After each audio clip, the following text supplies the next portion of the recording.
And we're back. I missed you guys so much. We hang out in EU. We get to hang out in NA East, and now we coming back and hang out more for NA West. Gosh, it's so great to see you guys. Y'all must have gotten some victory royales between now and then. I can tell you're glowing. It's great to be back, everybody. Guess what? We have a new friend.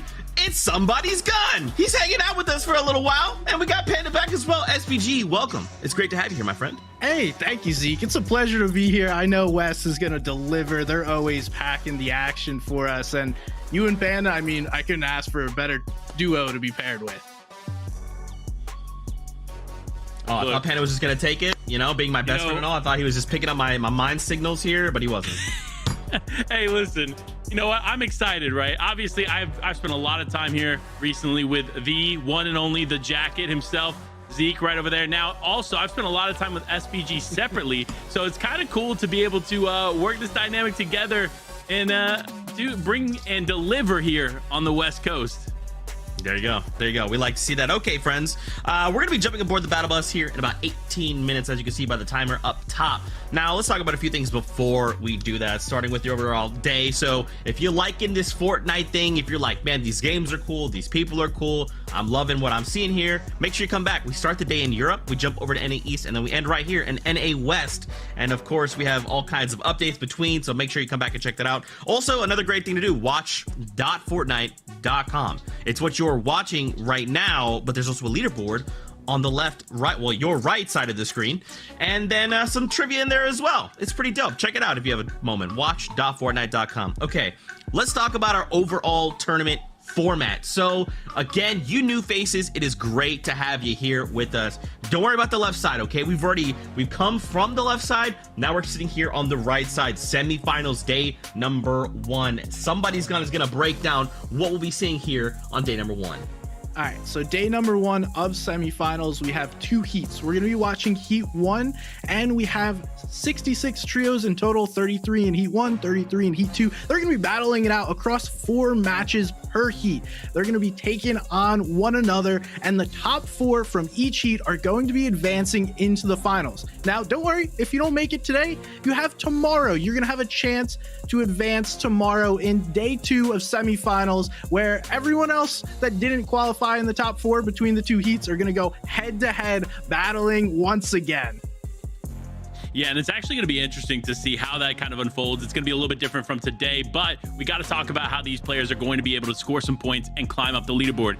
Here it is, 30 points for that victory royale, 2 points per elimination. I stress this every week, the consistency and having that good balance between eliminations and placement, but it's now more important than ever because there are only 4 matches played, meaning that there are no room for error if you want to be in one of those top 4 spots.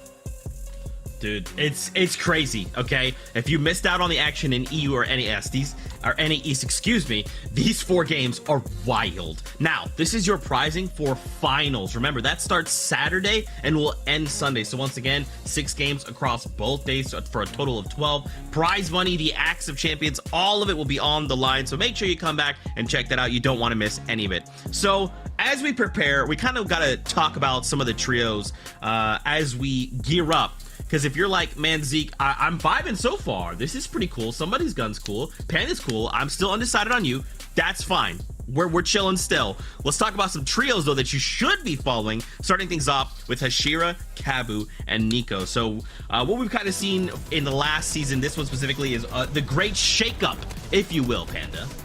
Yeah, and I mean, look, Hashira, aka Midi, has been in the West scene for quite some time. Stepping to the plate here, providing some pretty high-octane gameplay from start to finish. But this season has been struggling a little bit more than we've seen in the past. So it's going to be interesting to see if this team can come together and pull something off here today. But it's one of my choices that I really want to pay close attention to as we get ready to these games. But it's going to be interesting regardless. But SPG has a couple teams that he wants to focus on, and it's going to be exciting to see what these 2 teams can do. Definitely, Panda. And it's almost like we're playing musical chairs with trios here on NA West. You have 2 trios specifically that kind of switched around, swapped players, and now both wind up playing here in day 1 of semifinals. They were both really close on that second qualifier week. Now, the first one that we are going to talk about is Falconer, Kadenox, and Chris. These guys had a solid performance in week 2, but just wait, Kadenox played with somebody else in week 1. They only qualified in 1 week, and that other trio is also someone we're going to be watching here today in Defiable, Mojo, and Salco. So Mojo, Salco played together, Kadenox played with Defiable, Falconer, Chris played together, and then we just switched it all up and let everyone, figure out what goes on best. These two are going to be pretty close to one another throughout the day, Panda. One of them is landing at the Orchard IO split. The other one is landing Corny Crops. So those two are going to go head to head and be right next to each other. Former teammates. Panda, I mean, do you expect these two to battle right off the bat, or is it going to be a later mid-game thing for these two? Well, I definitely think it's going to be one of those situations where we see them potentially tag each other for the surge early on, but I don't think it's going to be super heavy into the later parts of the game. I think it's really going to be just a couple exchanges of tags. Now, if there's obviously a significant tag and they feel like they have an advantage in fight, we might see one team push the other. But outside of that, I don't think it'll be more than Storm Surge tags. But you never know, because when you have a team like Falconer, Kadenox, and Chris, they're a powerhouse. They know how to handle these high pressure situations effectively. And so if it does come down to an engagement in the early and mid game, I do feel confident that they'll be able to take it. Now, obviously, they're going to thrive here in the end game. Like you see here, high ground is their specialty. So it's all about them trying to take the high ground, trying to control the fights as long as they can, and ultimately try to walk away with as many eliminations and the VR as possible. Definitely, Panda. And the crazy thing that any Falconer-led team, they're going to be very fundamentally sound. He's one of the older players in the scene, understands the game so well, and really develops his own play style. But the difficult question for them is, when it goes well, it's really easy to play the game, right? When things are going your way, everything is going perfectly. But when you get hit or you get knocked down, what are you going to do to refigure things out? You haven't necessarily played with your teammates for that long, so you haven't worked out the quirks yet. And I'll be really interested to see how this goes for him. That is wild. I love that breakdown. That's super important to talk about. We'll save a little bit of this for a little bit later on, because this I want to come back to. Really quickly, let's touch on one final team, Rexy, Dynamic, and Zello. We get a bonus when we normally do 3. We have 4 for you. That's right. So, Panda, what can we know and learn about this trio? Well, you already know this trio has been performing through qualifier 1 and 2, but they've just been right outside of that auto qualification range. So they find themselves here in day 1 of the semifinals. Now, this is a team that knows how to kind of take over and be a top dog. But the reason I picked this team is because Kelly, who is not here today, has been rooting this team on from start to finish through the qualifier. So had to represent Kelly a little bit here, despite her not being able to make it with us today. So had to pick this team, and looking at this gameplay and looking at the overall gameplay and performance they've had thus far in the season, you can see why she chose them. They know how to handle the final moments of these games very, very well, execute on everything that they need to hit, and ultimately walk away in one of those top 5 spots in a game with tons of eliminations. We'll have to see how they make out here, because again, it's only 4 games. Completely different than everything we're used to.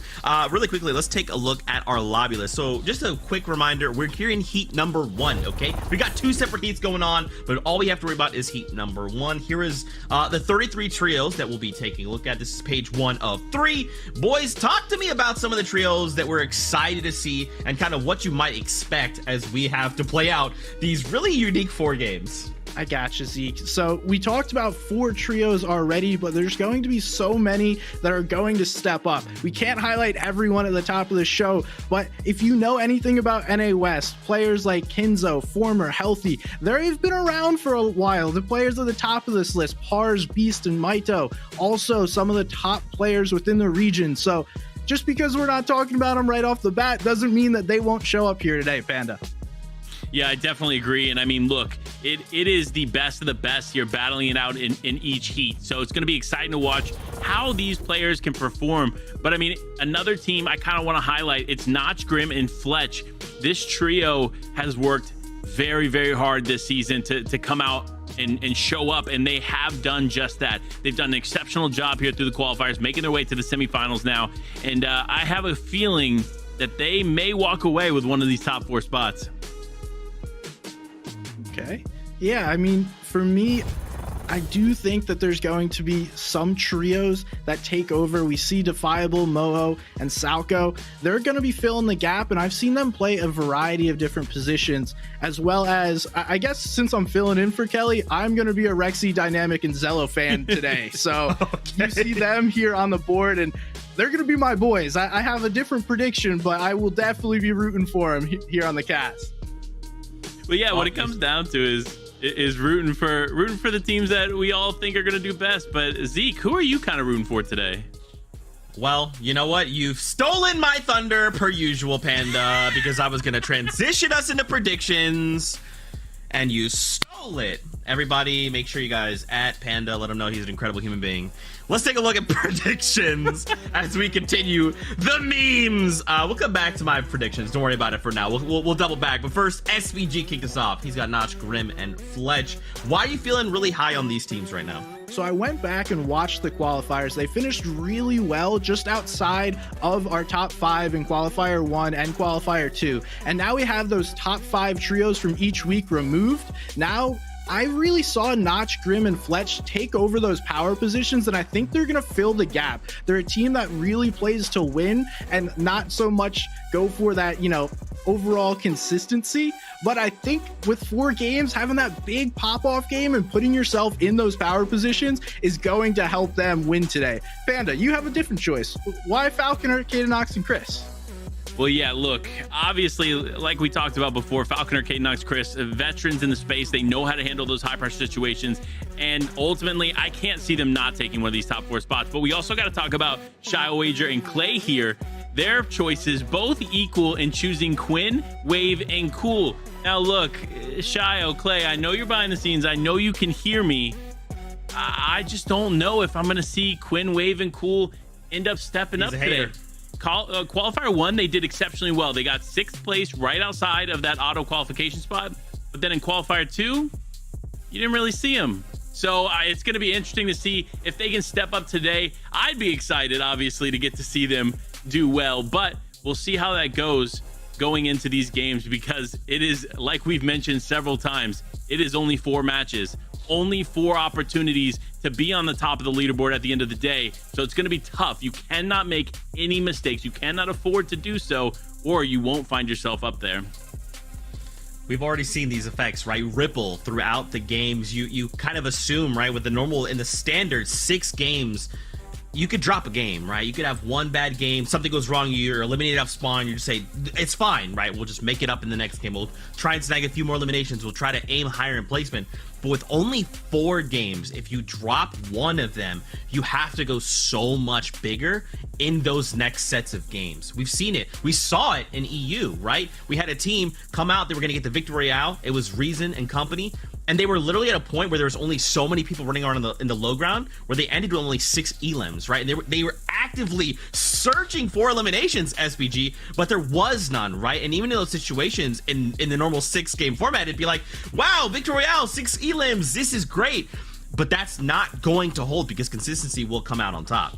Yeah, it's really tough when everyone's trying to make their mark. And just because you win a match, there's going to be 3 other people that win a match. So you have to outdo them. And there's going to be those players that are going for that low ground, the Scented Commandment, edgy style, going for 2nd place every game, trying to get that win. So the teams that are able to consistently make it to that 9th zone, as well as have that one pop-off game. It's really just that one pop-off, and then consistency across the board. Obviously, Panda, if you could do more, you would, but it's not easy. This is no cakewalk of a lobby. Look, if I had to break it down, right, to kind of give you the formula here from the desk, it's going to be this. You got to average top 8, and you got to get 20 to 30 eliminations. I think that in 4 games, it's doable, number 1, but number 2, that's going to solidify you one of those top 4 spots. It's not going to be easy by any means, especially with the action we've seen in qualifier 1 and 2 on West. So it's going to be interesting to see how it kind of unfolds. Will players be a little bit more patient, like the typical West that we know and love, or will they be a new aggressive playstyle we've seen here in this season?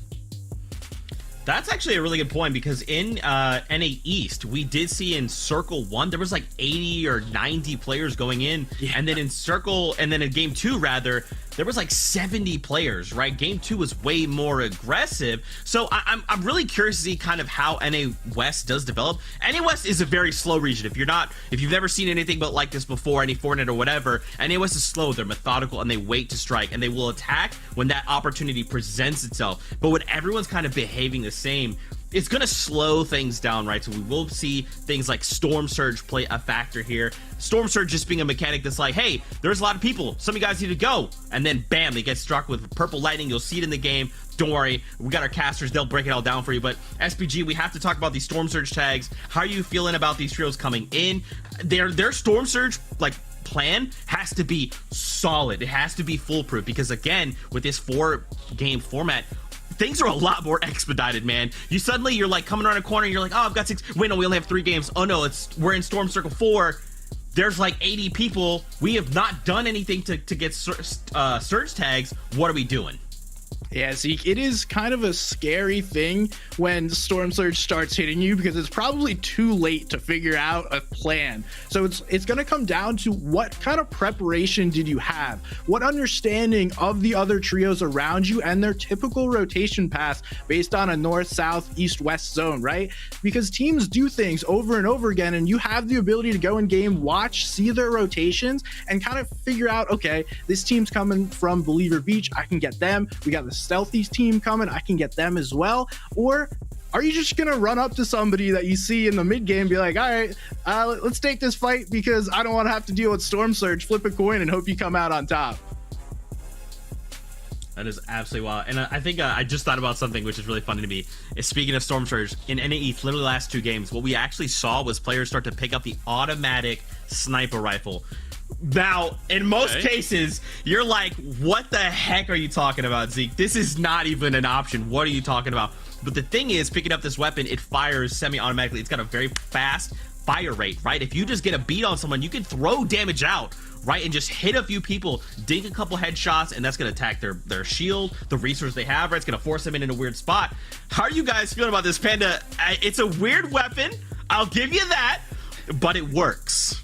So hear me out, right? Because there are players in the community like Ove and more that they pick this thing up and they know how to use it. So it's interesting, but I kind of disagree. I think it is so necessary in a loadout, even if it's just in one player's loadout, because the tag potential there for Surge is unreal. So we're definitely going to see some players try to pick that up, try to utilize that in the game plan. And we may see a shift here before finals and loadouts. Okay, that's a scary thought, but I'm living for it. We have about 2 minutes. Really quickly, this just in, we got results from NAE. So remember, because there's 2 heats, we got done with 1 heat, but now we can check out the results of heat number 2. D-Roller, Spegu, and Charlie, they just missed out on one of those top 4 spots, a single point. But look across, I mean, someone like Kaz, Fishy, right? This trio, we've seen them literally qualify all season long, time and time again, and they're going through as that number 1 team, SPG. Well, Zeke, oh, sorry, I didn't mean to cut you off, SPG, but Zeke, I will say this real quick. I talked to Aspect in DreamHack not too long ago, and he said he was doing this for his team. He was going to play and be the best for his team, and now we're seeing it here happen in first place. Yeah, the crazy thing is you can't keep Kaz out of an FNCS finals. There's just no way to do it.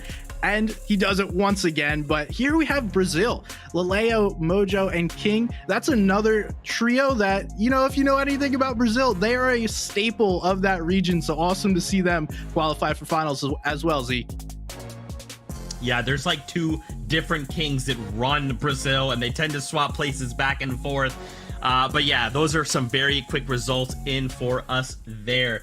Guys, we have a lot of action on the way. 4 games ahead of us. Of course, we have Shia Wager. We have Clay. They'll be hanging out with us. They'll be casting through the games. In between there, we'll come back. We'll be hanging out with you. We'll break down the action.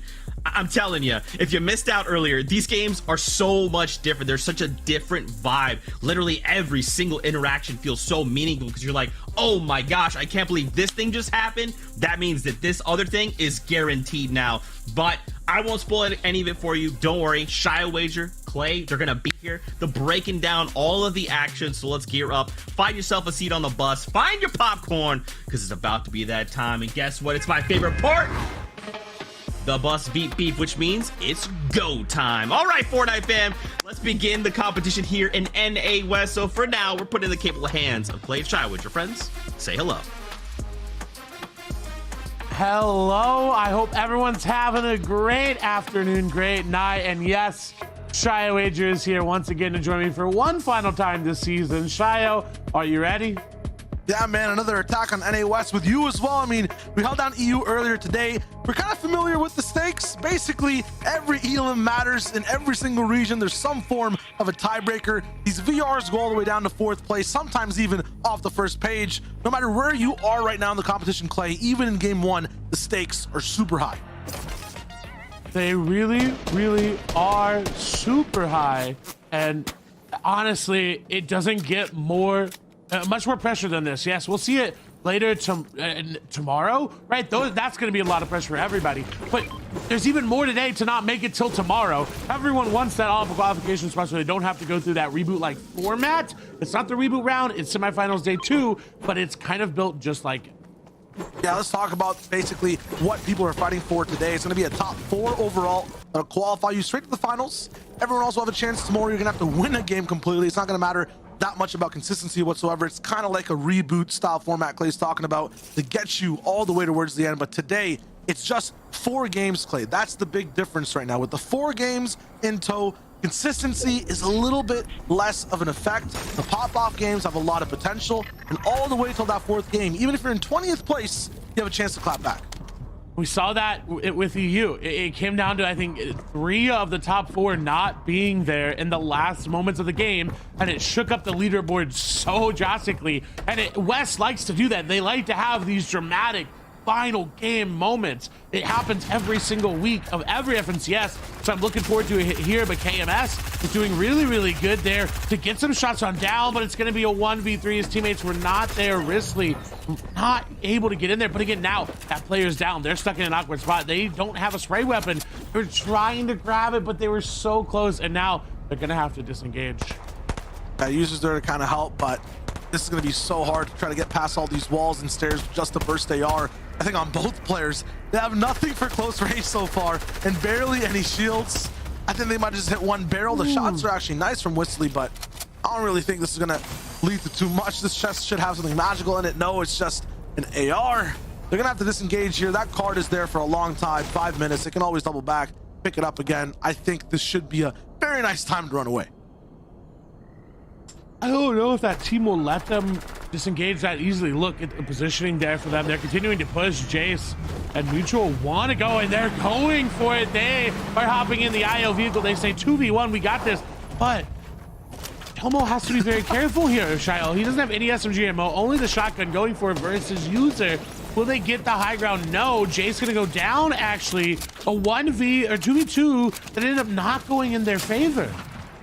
And JC, no chance for him. Zape, although still on the offensive, might have to just back up a little bit. A drop down tack.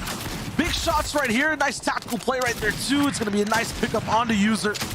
Levered action shotgun, a little bit fast on the switch up, but at the same time, misses are going to be there. Mutal with a nice wall placings to make sure he's on the defensive. If he gets overtaken, he backs up 2. Everything's on his shoulders now, Clay. The last man alive in the squad. 1v1, they've got the match, but they don't got the HP. Whistly somehow able to get all of the eliminations, and you're right, there's still enough time to go back and get that initial reboot card there, pick them back up, and act like it never happened. Absolutely, we'll see exactly what ends up rolling in next for this team. They all get to basically jump right back into the game. We will have that big reboot. There's will be so much to do on the other sides of the map as well. Caddy is probably going to be contested heavily. We saw Believer Beach being one of the biggest POIs of influence when it comes to wins, when it comes to people popping off, and they've been taking first place in these heats. It's huge. And we talked about it many times before, Shio, but NA West averages about 8 reboots per game this season versus 5 per game in both EU and NA East. But we saw EU step up and get 8 reboots in one game today. So I'm excited to see what happens with NA West, because if EU can do it, I'm expecting 12 from NA West. I mean, they definitely want to keep playing the game, especially when it's just 4. They basically stretch it out to 8 games worth of gameplay per squad usually, compared to all the other regions. They get to play double time with how many reboots there are. And hopefully, if there are double digits, that'd be really cool to see, because Surge would be so different in those games as well. But the biggest thing in this type of format, if you're just going for top 4 with a minimal amount of games, it's all about positioning. It's also just all about keeping up on damage as you move. So you're not going to be seeing teams play super passive.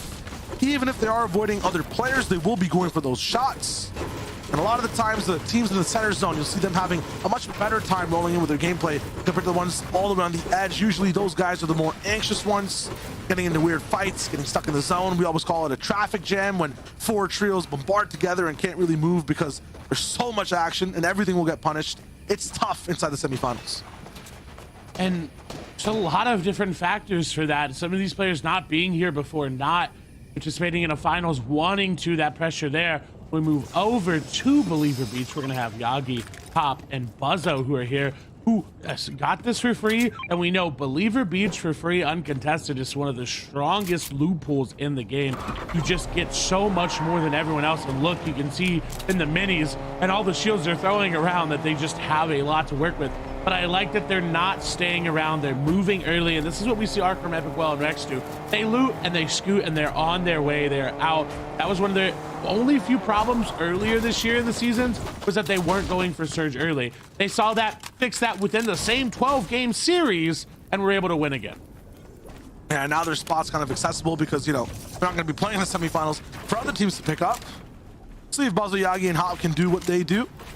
At the same time, it takes a lot of patience. Even in these spots, I've seen Arkham, Rex, Epic Whale be down like 200 Surge and still wait, still just be very tempered and look for those shots. Well, and this will be the hard thing. If they qualify through off of a spot that is Arkham, Epic Whale, and Rex, where do they go? Do they have a backup plan? Do they have that plan to say, all right, we qualified here, but we're actually going to go over there? That is a big issue, and you're right. Arkham, Epic Well, and Rex can be 200 below Surge, but they have the decisiveness to get above. They know when it's time to go, we cannot wait any longer, and they will make that decision. Problem with some of these trios here today is that they don't have that experience to know when to do that. Definitely. Still, a lot of these guys are very adaptable. Aqua Mojo Defiable, at least from what we saw in Qual 2, looked really good. Had a chance in Quals and they were playing well. The biggest issue was with 6 games to play, around 3 of them weren't the best from that team. When it comes to Smile, Z-Bass, and Mario, very good in terms of synergy with each other when they play. They play very well off each other, but that's sometimes a double-edged sword. When you see one person take a lot of damage, everyone then reacts to help them. Sometimes they give up too much to get their teammates back in the game. Let's see if they can come over that real quick. And then we also have Zello, Reyna, and WTJ, one of the aggressive teams on NA West that wait for a fight to break out and then capitalize. Kind of doing that here, you know, when you're landing a little bit to the edge size of the map, you'll get to zone a little bit later. You get to pick out fights first and then push into them. It's not like landing at Lazy where you get bombarded from all sides. It's one of the best parts about it. Lazy, I've talked about how it's not one of my favorite POIs because you go from Caddy, you get Misty, sometimes you get Retail coming in as well. And now, even with Misty, it's even quicker with these destroyed dishes all around. It's just that much easier to get into these POIs. So it definitely an advantage over Lazy there. But Zelho, they're okay. They're making their rotation. They're looking good. I don't like their mat count, but this is one of the things about West is that you'll see here, there's 95 players up, Kyle. This is going to be a very big surge. But Zelho, I'm not worried about making a decisive decision and going aggressive when they need to. I do love that they're just kind of going back and forth until that zone show. That's really good usage of their time because they know, hey, we're going to have to fly by. Let's do it when we know where that zone's going. Big issue, those you're talking about, their mats, yeah, they're not all the way up. And this should be the time they're really going for it instead of flying. Stay close to the ground, pick apart all the wood, the brick around you. There's so many naturally occurring stones here. You can just keep farming. You don't have to really break down a whole house. It seems like that's what they're gonna get to doing every single time there is a crash site. There's so much brick available. Just need to make sure you are building around you. Get a little bit lackadaisical, you might find yourself losing all your shield. WTJ showing us a POV of that. Actually, all three teammates who are at 200 shield have been a little bit affected, not building too much as they move up that hill. It's a little bit greedy, but with their loadout, it's okay to be a little bit greedy. You've got some extra chug blasters. As long as you don't take too much damage, it's okay. You can be a little greedy. But only one player in this heat has made every FNCS Trio Finals. Who is it, Shia? One player making every single finals? Yes. Gotta be Falconer. I feel like it's Falconer. Okay, so it's either Falconer. No, I think it is. I think I'm going, yeah, a Falconer. It has to be, right? I know Epic Wells made everyone, and I don't think 40R has made every. Oh, it's Quinn. Okay, so he's vying for that last opportunity here to make every single one. Was on an interview with Quinn recently as well. You guys will get a chance to see that in a little hot minute. But at the same time, when it comes to talking to him, right, he's always talking about the fact that he's trying to up the IGL prowess that he has. You get to basically see a little bit of an insight to Quinn when it comes to leading his team cool and wave. Very comfortable with this trio overall. And the big thing for him is that, yeah, he's made every finals. He's very confident coming into today. There's no issues whatsoever in his confidence and his calling. The only reason these guys didn't qual is because there were some issues trying to deal with Arkham Rex and Epic Will, and the heat that they were in overall it was tough for them to break through that. At the same time, though, they're not here anymore, and these guys are more so semi-final experts, I feel like, every time they find themselves here. So this should be a nice shoe-in. I think both of us can agree on that predictions-wise, at least. So we'll see exactly what Quinn does. Also just letting the game play out first and then taking control towards the very end. And that's honestly one of the best things about his gameplay. It's because he kind of sits back, he watches it all unfold, and that's when he makes his decision, kind of like Falconer. Same sort of gameplay style. Falconer waits until he gets into that low ground moment where then he can make the decisions to go for it there. We move over to Leg, Moxie, and Boomer as they are below Surge, but a lot of damage going off onto Moxie. They've got to be careful. This team must be below there as well. No one really goes for those long peaks unless they're also below Surge, so they're gonna have to make their way through.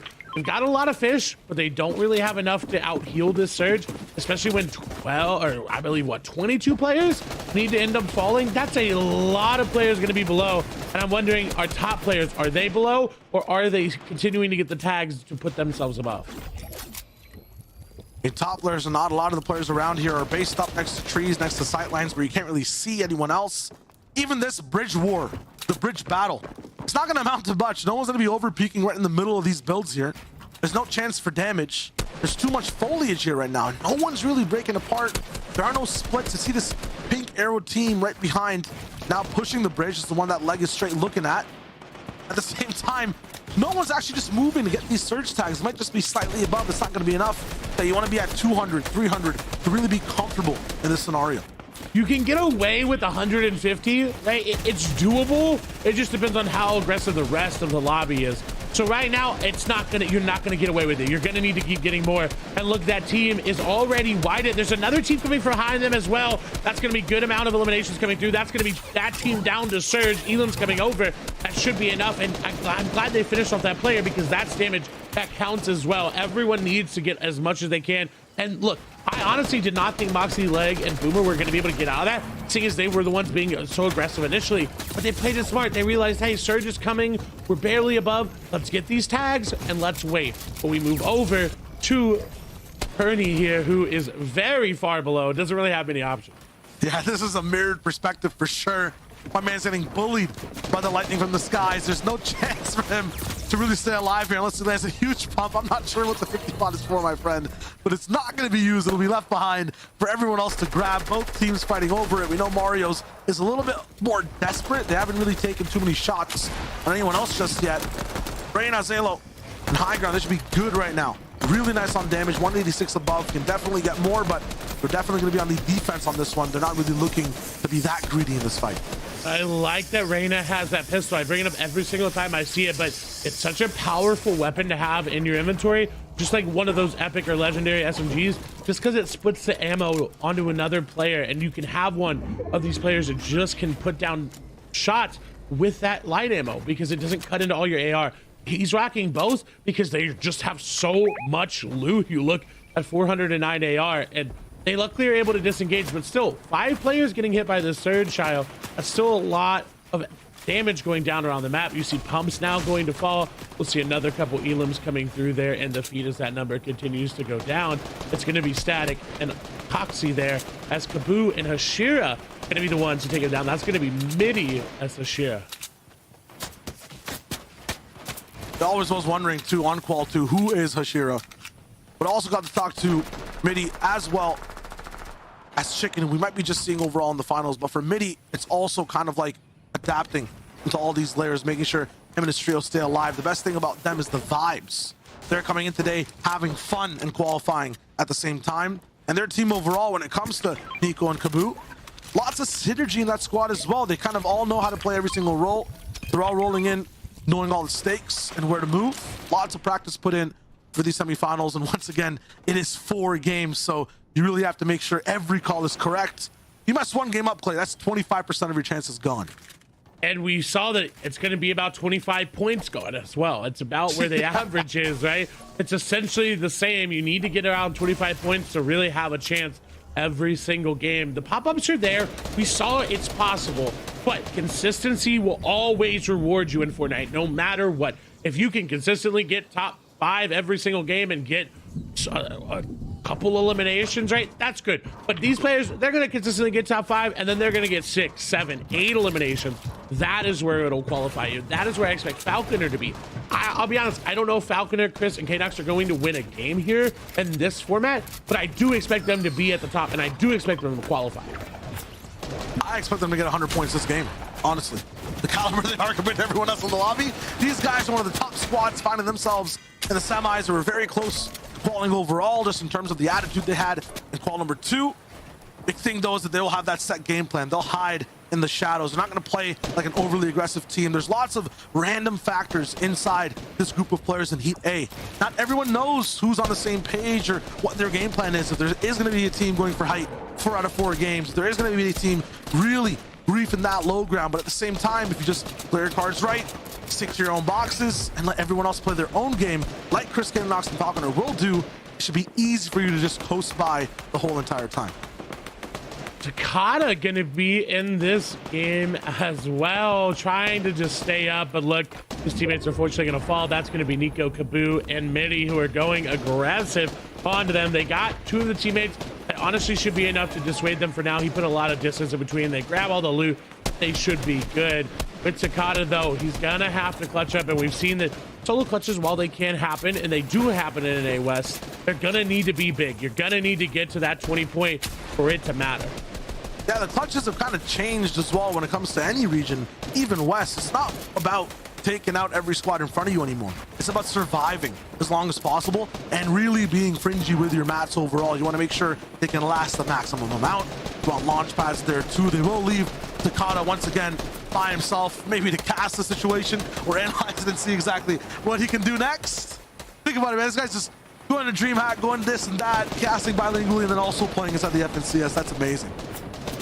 Just dominating everywhere he goes, it seems like, and I just can't wait to see what he does. Moving over again, this is another top, like we talked about, this is one of the top trios, Falconer, Chris, and Knox. They're set up well, they're above Surge. The question is, are they going to pull zone? Is that going to affect how they play? They don't pull it, but in all honesty, it's not the worst for them. It's not great, but at least it's not straight to the northeast, right? They've got some saving grace in that they are going to be able to have a path to make it into zone. I think for a lot of teams, they're going to be tunnel vision, and in the fight that's in front of them, they'll be box fighting close range, or they'll be like Buzzo looking far away. Look at Feed, sharp and shallow. They go right by because of that tunnel vision. They make a tunnel of their own on the ground with the builds. It's going to be so easy for any team moving quick to really just sneak across. They really get greedy with it. They're already at the zone. Also, Yagi and Hop haven't even moved. This is the difference between people who are really playing for that win and then people who are doing it a little bit more in a broken down format, going for the damage first, then the position, then the victory royale. Cool Kabu is going to be here too. two trios back to back, and Quinn is obviously the part of the cool one. Big explosion in front of them that'll stop any trio from moving in, really cause that traffic jam effect, and now they can not really worry about their east side when they look to pressure the rest of the map. Well, and I love that Nico, Kaboo, and Midi did not go for high ground into the zone, because they realized they could have taken it, but being mid ground right now in this half and half out, if they've got another launch pad, is way more beneficial for them as a trio. Quinn, I'm excited to see where they call this next zone, being in that mid to low ground with so many teams around them. If it does end up pulling their direction, I wonder if they will look for it. I don't think they will. I think they're going to stay in this mid ground tarp, stay here, look for these picks that Quinn is so good at finding. I feel like with this AR count though, and how their entire inventory looks with the harpoon, there is a chance for them to kind of teeter at second height, right? And maybe even take it all.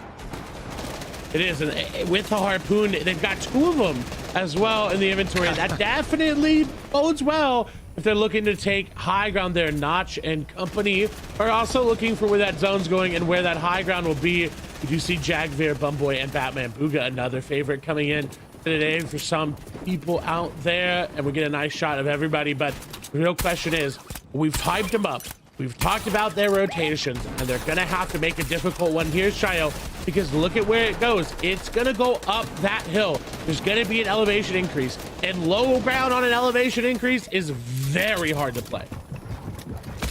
Launch pads will be there for them to get out of the mud. Question is though, when will they actually shoot for it? Foursquare and Blaine, they don't even want to take to the skies. They're gonna build a ladder all the way up these builds. At the same time, Mito, Beast, and Par is gonna make sure not to hit any snakes and lose their way all the way down. They want to connect to that mountain as fast as possible. No spams from any ARs to stop this big bridge construction all the way up top in the skies. They're good on Surge as well. To be able to move forward, they're looking good. It's gonna be really hard to contest them, but people will try. Height has a fight. Gonna be Jagveer getting involved, taking down cars. What can Beast do? Can Mito get away there as going to be able to do so? It's gonna be Jagveer, Booga, and Bumboy there. That's the Batman version. As they take the high ground, they secure it. If they get gifted zone going back, this is even better for them. But look who's not playing the low ground. Look who's making the smart decision and playing in that mid to almost second height. It's gonna be Falconer, it's gonna be Chris, it's gonna be K-Knox. They're looking good, and zone is gonna favor them. This was a great decision. Now they can hop to low ground. Now they can operate well. This is where they can also soak up a lot of eliminations on desperate teams, just launch padding in on low HP. Chris and K-Knox will be a little bit towards the backside of the builds. Falconer also kind of operating in the middle. They are 90 above. It's going to be a little bit dangerous as they go down to 60, but as they move with their journey, Zace is going low into the backside of the zone. High ground on the left side is playing as a solo. Quinn just dropped down, but I don't see his teammates anywhere near him. There's Cool, not sure about Wave. Midi's right there behind them too. Lots of people trying to steal this tarp. You got to watch out behind you, my friend. Look at that rear view mirror, because there's so many teams on this layer looking to take control. And luckily they find their teammates back together. Luckily they have some extra mats for Quinn as well, because he was running dangerously low. Notch gonna fall there to Midi. Look at the low ground. It's completely occupied by only one team right now. Beast still there, trying to find some sort of solace in the backside of zone, but zone's gonna pull away from where everybody is, and K-Knox, Falconer, and Chris are going to get cut off. What can Nico do as they're trying to go back down to the bottom of the zone? Falconer, low ground, here they come. This is where, again, they will perform well, dropping a player down. Are they gonna get him? Yes, they do. They've done this every single game I've watched for them, and it always ends up working out. Beautifully executed. Cool now will fall as well. Mito, Beast finally going to go down. They lasted a long time, but could not hold on. Every single team can't stand the strain of this ever-changing zone. Falconer, Chris, and K-Knox, though, they're staying completely chilled. Their metal's not bending whatsoever. These guys are strong inside these builds. Down below, Kabuniku as a duo. Don't have their third teammate. Midi is down, so it's up to them to really capitalize here. And they got a lot of dreams, Clay. It's possible, but it's going to be very tricky. But they already have so many eliminations as well. They're sitting on 7 right now. So any placement points they get is just going to be great for them, because they've already come in with so many eliminations into this end game, and it doesn't really matter if they go down right here. They obviously want to keep going, but look, we've got 8 teams, shots coming through. Kaboo is going to find Salco on the backside, going in to other boxes. Will he find the one other player there? Edits are going to be there. He finds the elimination as well. No, it's going to go over to Nico. He desperately needed that, but look who that is. It's got to be Falconer. No, it's going to be Foursquare on the other side. What can Nico do? Can they find Foursquare? No, they get shut down. Foursquare finding everybody. Where is Falconer? Right there, trying to operate out of build, separated from his teammates. He's going to fall down. They say, give me those toes. They take him down. K-Nox and Chris now trying to operate. Zone is pulling up. K-Nox misses the big pump. Is going to block him off. Gets the second big pump. Chris is there to back him up. They don't need Falconer, but what they do need is Mats. Do they have enough to get up? No. Chris is going to go back into zone. Falconer is not there to help him out. K-Nox tries, but it doesn't matter. Bumboy, Jackveer, and Batman Booga secure the high ground in the 7th zone, and they pick up the dub. Hey, they might have lost it for a hot minute and then gotten it back all the way towards the very end. That last zone, though, was a blender of eliminations. I'm not even sure how many they have themselves. That will kind of be the difference maker overall as well when it comes to who really has control of the game and the lead. It will, because Logan had so many eliminations because it was going over old builds and up that mountain. High ground was essentially shut off like we've seen in other regions today. And when high ground gets shut off of eliminations, yes, you're going to win, but second place will usually take the lead out of game number 1. Oh, absolutely. I really want to bring in Zeke and see exactly what him and the analyst, Somebody's Gun and Panda have to say about this game and who really is rising up to the top. Well, NA West, you decided game 1 you were going to come out swinging. I like that. I vibe with said Chaos, SBG, Panda, my goodness. A lot of these trios that we kind of talked about in the Choppa show were making it here. They were finding themselves in this top 20, and they are fighting. Like I said, if you've watched like the normal 6-game format, you can immediately tell this is completely different. You can tell everyone is taking, every step they take, it's like, what can I do to minimize that RNG factor? What can I do to ensure that I can place as high as I need to or find these eliminations? Because they need to do that, SPG. It has to happen.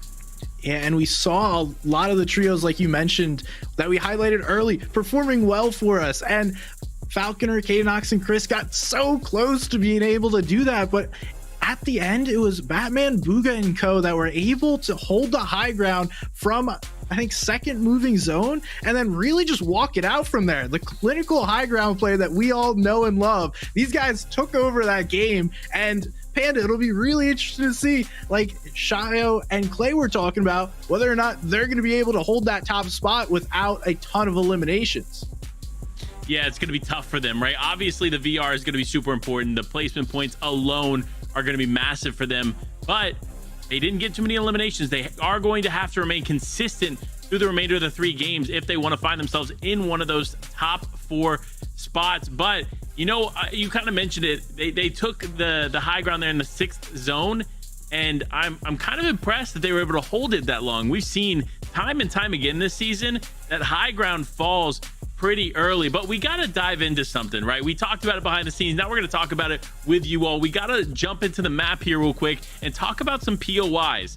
We need to talk about more specifically POIs of the teams that we are focusing on here. If you don't know, one of those POIs or those areas, it is a split here, is going to be, bam, it is the IO Orchard split located right up here.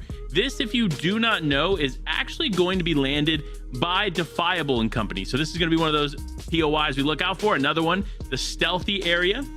We also got Corny Crops that we want to focus up on, and Retail Row. These are going to be the main spots that we're going to talk about here right now, because this was the 4 teams that we talked about pre-show that we really wanted to focus on and thought that they had a ton of potential. And now let's go ahead and start off in Retail Row. It is Kabu, Nico, and Midi, aka Hashira here, landing Retail Row, and they have it all to themselves. One impressive thing is they were able to use it and make it their way all the way into the end game.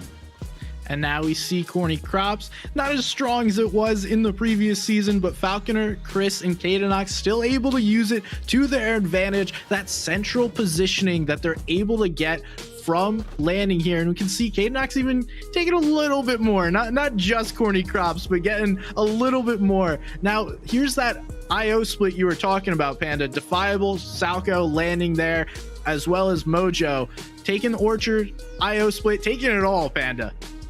Yeah, and it's actually a really nice spot for them to be in, but we got to wrap it up here with Rexy, Dynamic, and Zello changing their name right beforehand to High Ground and Company, taking over one of these areas. And we actually had them go into that stealthy crash site. You see them actually capitalizing on that, taking some high ground points, and bam, we're actually here. This is the leaderboard, and it looks like one of our picks, one of those top 4 teams that we were talking about in the pre-show, has made their way to the top.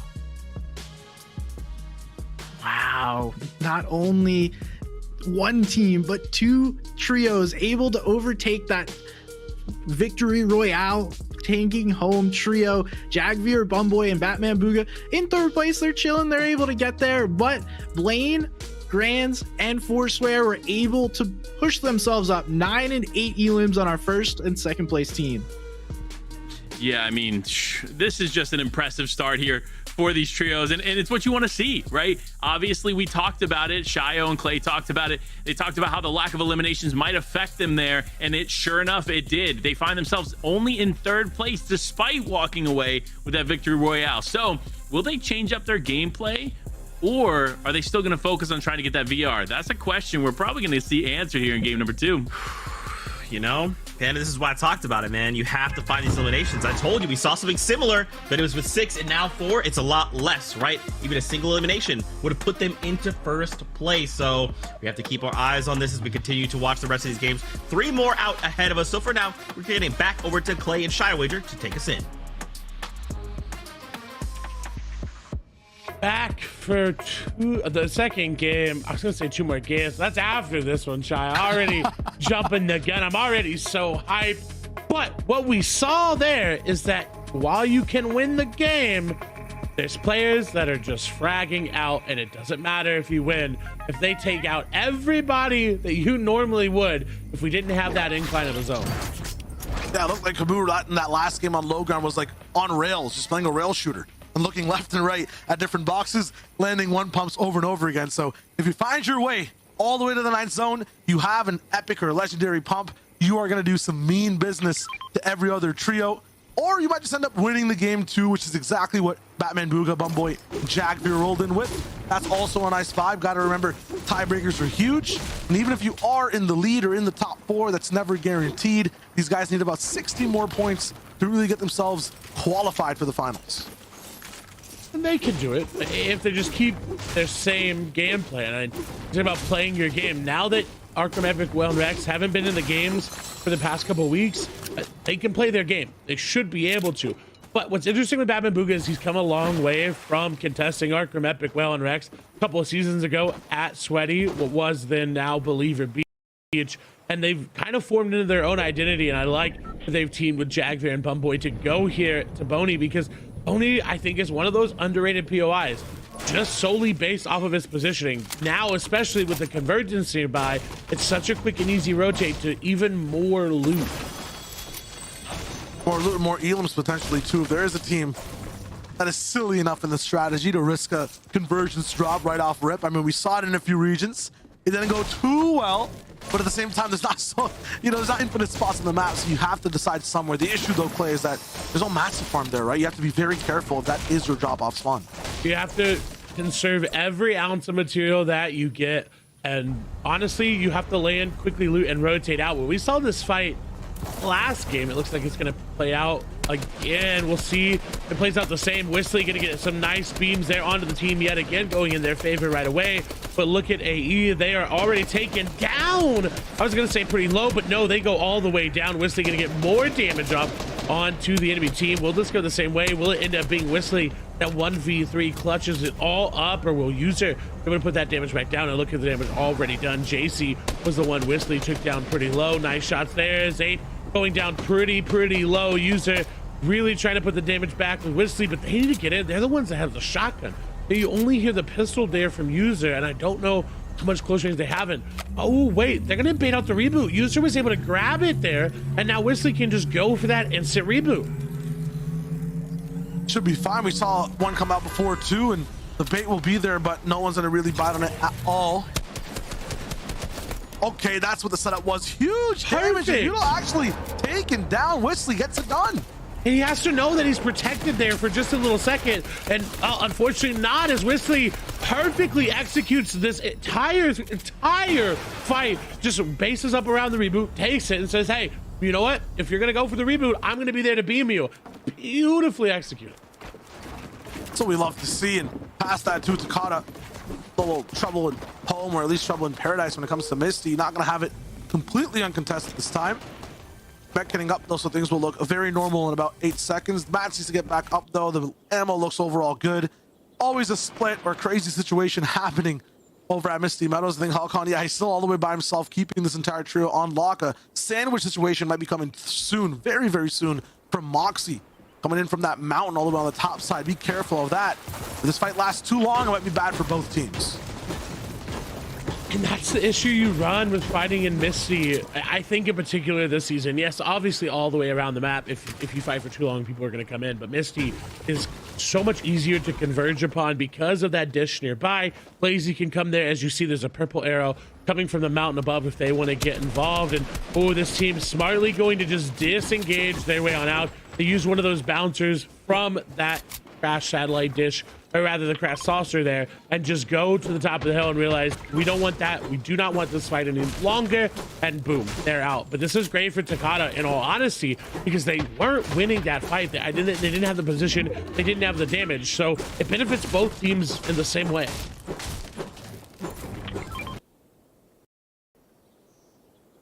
Takada's gonna need that time too. He's gonna need that buffer to get all those mats back. Meanwhile, Reyna, Zalo still up in a fight. I think High Ground has one of their teams or teammates taken hostage for the moment. They're gonna go right in and get harpooned by Smile. Unfortunate. Zalo is gonna have to basically try to answer back. He has more HP. Reyna kind of gets all that shield back too. What a way to really balance out the scales, but at the same time, 2v1, gonna be tough. Not gonna be a chance, especially if you're bending your bullets two builds like that. Zalo is not missing a single shot. One of the best things about the SMG this season is they're just so great at striding through these builds, and Smile unfortunately will fall. In game number 2, they're gonna have to come up with a different plan because again, it's only 4 games. So right now will be the halfway point for some of these teams being eliminated. They have to go back to the drawing board and come up with something just a little bit different. But for Falconer, Chris, and Knox, 5th place coming out of that game, that's great for them. They just got to keep holding the course, keep playing for that low ground, and then pop off. I don't think they're ever gonna have any troubles off spawn whatsoever. Over at Corny Crops, every time you do end up getting contested at it, you can always go down to the basement and delay for so long. Definitely, if they keep with that consistency, it should be fine. But if they drop a game, they could be in trouble. We talked about, we had that question earlier, who's been to all of them here in this? It's Quinn, but Falconer has been to 8 FNCS final, tied for the 2nd most in NA West. That is a lot. The players that are ahead of him, Shio, Epic, Whale, and 40R Storm. But there's also 5 players tied at 8, so it's kind of a big, it's very top heavy, as you see. Yeah, NA West is always about the patterns with the big players, and then everyone else trying to play catch up or do their best to fill in those gaps. At the same time, Falconer's kind of in gap filling mode right now. He needs to catch up and get to those finals. Here are semis day 1 though. It's just right after very fast instances of qualifiers. It's a very fast damage too. Chris is taking straight to the head, arms, legs, chest. Unfortunate for him. Kind of left out going greedy with that auto sniper and not really landing too much. Well, and that's what happens when you peek one of those auto snipers and they already have an angle on you. If you don't get the angle first, they're just going to sit there and beam you because the recoil on that weapon when you're aimed down sights, very, very little. But now a team I'm really intrigued to keep my eyes on going forward. It's going to be Wiggly, it's going to be CC, and it's going to be Yuki. We saw them do very well in qualifier number 2. They had an opportunity there. They were, I believe, in the top 5 coming in to the last game, but unfortunately weren't able to close it out. As we move over, and Notch and Grim going to fall. That's going to be Foursquare, Blade, and Brands taking them down. But I do want to keep my eyes on Yuki because I think they can perform. But Foursquare is coming out and says, you know what, so can we. Foursquare in that last game, especially at the end, completely equal response to Kabu's big pop off at the low ground. He got 3 back-to-back, and it was actually head-to-head. He was facing these players as he took them down. Kabu landed some few side shots, got a few people with their back turned, but overall, when it comes to Foursquare, my apologies, this man is not scared whatsoever rolling into these fights. He takes them head on, he lands a better pump shot than most people, and that you have to be scared of, especially if he continues like that in that way all the way to finals. I mean, it looked like he was playing Foursquare out there, not chess. Right? He was just dominating everywhere he could go. It just seemed like he was a step above everybody in that low ground. So, hey, Foursquare, doesn't matter. He was ahead of everybody, and that's where they need to be as a team coming here. Because, again, while this is not the last opportunity for everybody, It is the last opportunity for some that don't make it in to the finals, because then they're going to have to go to that semifinals day number 2, and that is like the reboot round of prior seasons, where you have 6 games and 2 different heats. They're going to pick the winners from every heat. So if you don't win in any of those 6 games, you're going home. And winning in Fortnite is very, very hard. Yes, you can consistently get into the qualification, and if that's your game plan, this is the day that you need to perform, because tomorrow, if you want to get to finals, you're only going to have to win. It's tough on West too, because a lot of teams aren't used to winning. A lot of that happens at the top heavy side, right? So it's going to be uncomfortable overall. At the same time, at one point, we're going to have so many less teams overall too. We might just get into a heal game City Central, which is good for some of these players who are not used to wins. 30th grands on your screen. One of the teammates of Forswear is going to be, I guess, one of the boosters on his rocket ship to get him into orbit, to get him close to the moon, close to multiple elimination end game scenarios. I'm curious to see actually how they rotate it. They choose center or maybe go for edge. If the plan is to let Forswear loose towards all the way low ground end game, it's going to be a little bit more center zones and really adapting to every zone over and over again, staying ahead on damage from range. You don't want to risk any, you know, fights 3-on-3, drop one of your star players, drop the person that really has the end game bracket potential, and then not have any chance at end game. Ooh. Question for everybody. 2 trios in this heat competed in round 4 of both qualifiers. Who are they? I know who they are. Who are they, Clay? We've got Jagvir, Bumboy, and Batman Booga, and All then right. we've got Notch and his trio. Okay. What does the survey say? What's the answer? Okay, so we do have Clay Trivia God amongst us right now, as well as Bumboy on Hey, screen. I had to fill in for Sundown there because I knew Sundown would know that answer right away. Yeah. He's gonna get all these right when he comes back here tomorrow, and so I had to take one away from him because he always gets those right. He always does. And as an encyclopedia, and clearly he's rubbed off on you with that knowledge too. Easy clap. And right now, Bumboy, Jagvir, Batman Booga might not be in the most easiest of situations.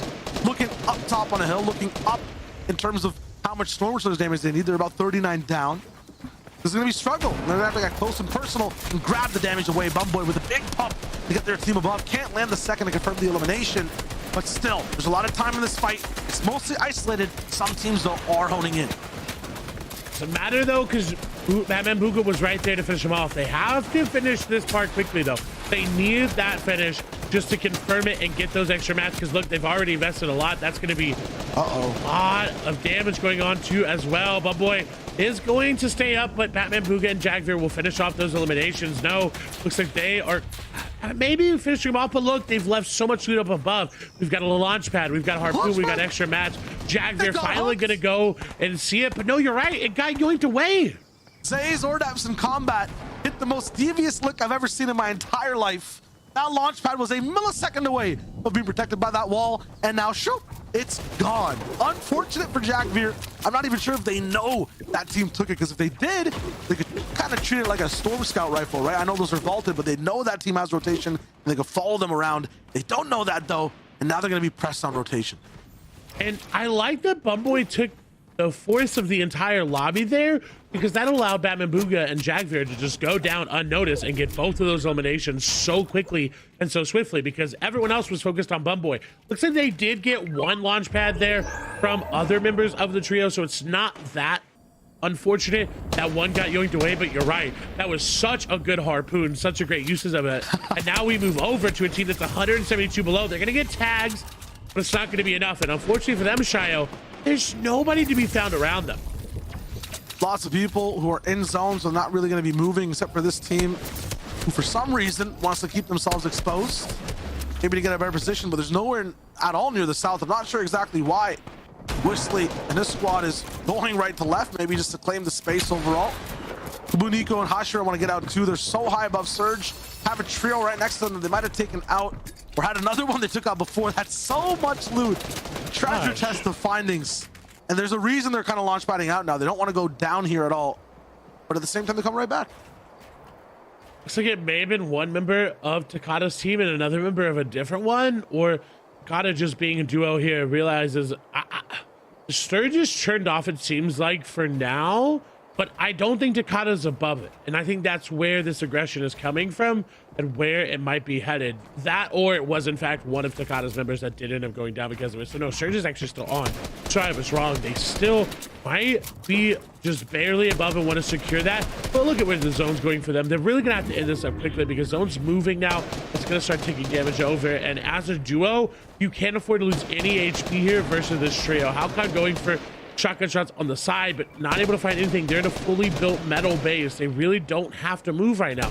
Now, they'll finally start to make their way down as you see Kabu and Nico. Hashira, whose midi is going to stay behind and just follow finally, but this is a great stall from them. All they have to do is just kind of move quickly on this low ground. And okay, they're actually going to elect for that pad. They have so many in the inventory, so not bad to really use one quickly. Also incentivizes Takada to use that pad too. The shots will stop. They want to rotate to the zone too. And as the zone gets closer as well, many other teams will enter the equation, which will kind of distract the pressure off of Kabu, Nico, and Hashira. At the same time, Pars might not be the one flying. They go for a drive-by. Big shots out the passenger driving side.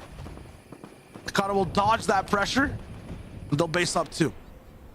That's a little awkward because essentially Midi had to drop down and drop down too low. And unfortunately, they had to get stuck there and took a lot of damage because of it. So now we'll see how they rotate into the next zone. But look at the two teams right next to each other here. We've got Batman Booga versus Falconer. In all honesty, we've got Quinn and Wave there as well. So big names all around each other as Defiable and Mojo are trying to make the rotation, but everybody seems to be looking their way. Look, we've got 3, 4 trios looking at them as they're trying to rotate in, and they've got a long way to go.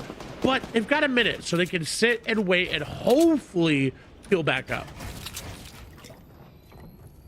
When it comes to being a little bit on the edge of the storm, not even near the safe zone, you kind of become sheet music overall. All these teams inside the zone end up as conductors. Sometimes they get to choose to play your song. Other times they look at other sides of the zone and pick a different tune to hum. Chris definitely making sure Mojo is getting his vocal cords strained as much as possible. He's probably asking for help a lot. These guys are just rattling away, making sure the lobby size goes down, down, and down. Meanwhile, though, every single person, every single team in the zone is moving towards Sludgy, all towards the left side of the map. Huge issues in terms of how people are going to be getting in. There'll be a little bit of recycled mat usage, but at the same time, Clay, there's no space to base up. Just not at all. No definitive high ground as of yet. Everyone's got their bases built up, but you don't see someone trying to hold it there. Someone saying, hey, we've got it, because they know with the where Sludgy could go, if it pulls back towards the middle of it, it's going to be even more awkward to try to maintain that high ground. If it pulls away, again, it's still going to be even more awkward. So they don't want to definitively base up like you talked about. But I like that Buzzone Company are waiting for this team to rotate through, but they're pepping up. They're not really going to have an opportunity. And now they're rotating parallel with them. So that is one of the, in my opinion, one of the most dangerous things where you got a team right on the other side of your walls and you're going for that rotation. And fortunately for Buzzo, this is all going to be a little too late. Everybody sees the rotation. They do get in, but look at how much damage the entire team took because of that. Maybe need to elevate, change something from where they are. They're 600 above Surge. Don't really need to take any type of fight at all. Hawk goes down. Buzzo still trying to play defense. Another trio inside that box, and all of them eliminated at the same time. Almost 800 damage above Surge, but they choose to defend their position instead of making a new one, and because of that, the trio goes down. And everyone knows when you're getting sprayed, you either have to go up and out or to the side. You've got to make boxes. You just have to build. You can't stay in the same box. And unfortunately, they try to do that and they go down because of it. But look, we've got high ground. Lashaya, we don't have a crucial piece of this puzzle. Quinn. Yeah, we do not have the pilot of the plane, the captain of the ship when it comes to Wave and Cool being the crewmates. And they have a max zone. A big voyage to make across the land. This is going to be tough. Yeah, not a single trio's in it. Not even the ones closest have jumped to the opportunity to take it yet. A lot of the times, if you do move into a zone late, you get a higher position. There's many different things you can do. But right now, there's no one inside that zone. That's so surprising to me that not a single person is there. So I'm excited to keep our eyes there and see who moves first, who claims it, because then that's gonna be such a catalyst for everybody else looking for that high ground. And it looks like Batman, Booga, Jagver, and Bumboy gonna do it, but look at how much damage Bumboy took. And you're right, everybody focused them because they were the first to move. But look at Nico, look at Midi, look at Kaboo. They did the same thing, but they did it on low ground. They did not waste a launch pad going in, and that's gonna save them a lot of HP. At the same time, that's a lot of mats invested to get to that position. The zone shouldn't change too much. It should be natural low ground mostly the whole time. A building or two might get in the way that you have to build over. A lot of teams will elect to stay on low ground then. It should be fine to traverse it. It might get a little bit claustrophobic near the 7th zone, but it should be A-okay. I don't even see a base that's 3 stories high yet. Whistly's team makes the first one, and this is their hometown, Clay. They started the game here, and they get to play as well, exactly where it ends. And I think that's what makes this heat just a little bit more interesting, is because there's not a definitive high ground team. There's not a team that's going to say, hey, we want that high ground, right? And in heat number 2, we've got Reed. We know he's going to go for that high ground, or they're going to try to just pop up on the low ground if they can't get it. But there's nobody here that definitively every single game will try to go for that high ground. And that makes it more interesting, because low ground then will be that much more chaotic. And for someone like Falconer, that plays very well into their hand. But they have to be there. They have to stay together. We talked about it last week. They need to stay and watch their feet, because they kept getting dropped down. They like to do it to people, but it got done to them so many times. But look at Midi in the feed getting 2 back-to-back eliminations. That's what they need to continue to maintain their lead. Having a refresh at this point, it's like having the best heating system all the way into winter while every other team just gets to stay cold. These guys are going to be very comfortable the entire time. Everyone else is going to be shivering at the thought of what to do next. They have their mats refreshed and a possible pad to use as well. Or you could just live in Texas like me. We don't have to turn on our heats there usually. But no, you're right. It's perfect, because they can just sit back and wait. And look, high ground's not taken by anybody. This team on what is high ground is just tarping out. Nobody has claimed it. So I gotta think that Batman, Booga, and company are gonna go for it. But no, it's gonna be Orchada that ends up doing it. But Falconer here in the mid ground. Here we go. Below Surge, needs to find an opportunity, has enough builds to do it, has the weapons. What do they look for? Where are they going to find these eliminations? That's what Falconer's trying to solve right now. Sees high ground's a mess, but mid ground spraying him, has to be careful, has to stay with the team. Right now for this trio, it's all about staying safe, staying secure. They're like a vault at a bank. All they need to do is just wait, let the money come in, accrue, invest, get to that low ground in the 9th zone, and then cash out. Don't really overpeak. Look for shots left and right. Meanwhile, Cool, Wave, they're all in on these investments. Okay, and it does cash back right for them. The bounce back with this zone, they get to go through different familiar places that they can't really call home, because there's another trio inside these builds. Cool has to go all the way forward. 10 builds left. Wave went down. He has to play this as a solo to keep the team inside the top 4. This is what we've seen. Solo pop-off clutches. Can Cool do it? 3 eliminations. There's 1 shot. Not going to be enough. 64 damage will put that player, though, in an awkward spot there below Surge. They should get that elimination if they just stay up.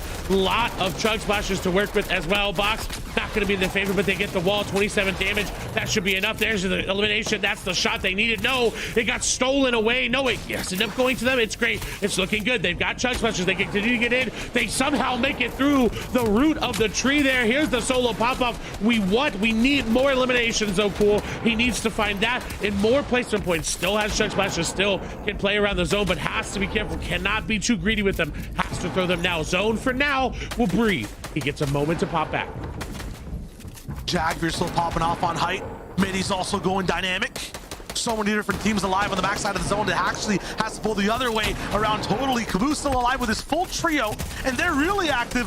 9 eliminations, still rolling in to make it double digits soon, but they're trapped now on this layer. They can't really break through. It's all hard mats, a launch pad. They almost trip and fall on. Kaboo now going forward at the same time. 1 player holds them back again. They're taking so much zone. It's so tricky, but everyone's still staying alive. The splashes are being popped in the back end. 11 different teams still playing here inside the 8th zone. 19 players, Clay, and there's full trios like Falconers, like Chickens, and Caboose, who are ready to take things 3v3. Question is, who's going to make the move first? Cool's unfortunately going to fall down, not able to clutch it up. K-Knock's going to go down now. Chris and Falconer operating as a duo. Chicken's going to be the one to be aggressive. Chris does not have the HP to go for a heal off at any point, so they're going to have to be aggressive. We'll pop the medkit. We'll have the time. What can Falconer do? Midi popping off eliminations. That's going to be on the Dragon. Chris sticking the medkit. Will get it off. What can Falconer find for them, though? Look at Zelho. Look at High Ground. They have it yet again. Where is Kaboo? What can they do with Nico there? High Ground dropping down. They realize, hey, we need eliminations as well. And Shio, they have 10 already going into this final zone. They want more. Kaboo grabbing one. Falconer grabbing another. What can Falconer find? Can he outlast? Can he outfrag? No, I don't know. But he's going to get chicken. 12 eliminations on the side of our first place team, and they're still here looking to grab the victory royale. This is how you want to start to the first two games. This is how you secure your qualifications. But now it's a 2v3, and it's really awkward. Shots come through. That's going to be Falconer going down. No, Chris. Falconer the only one remaining, and they fall. Midi takes them down. How many more can they do? Can they get a victory royale here as well to just really solidify it in the second game?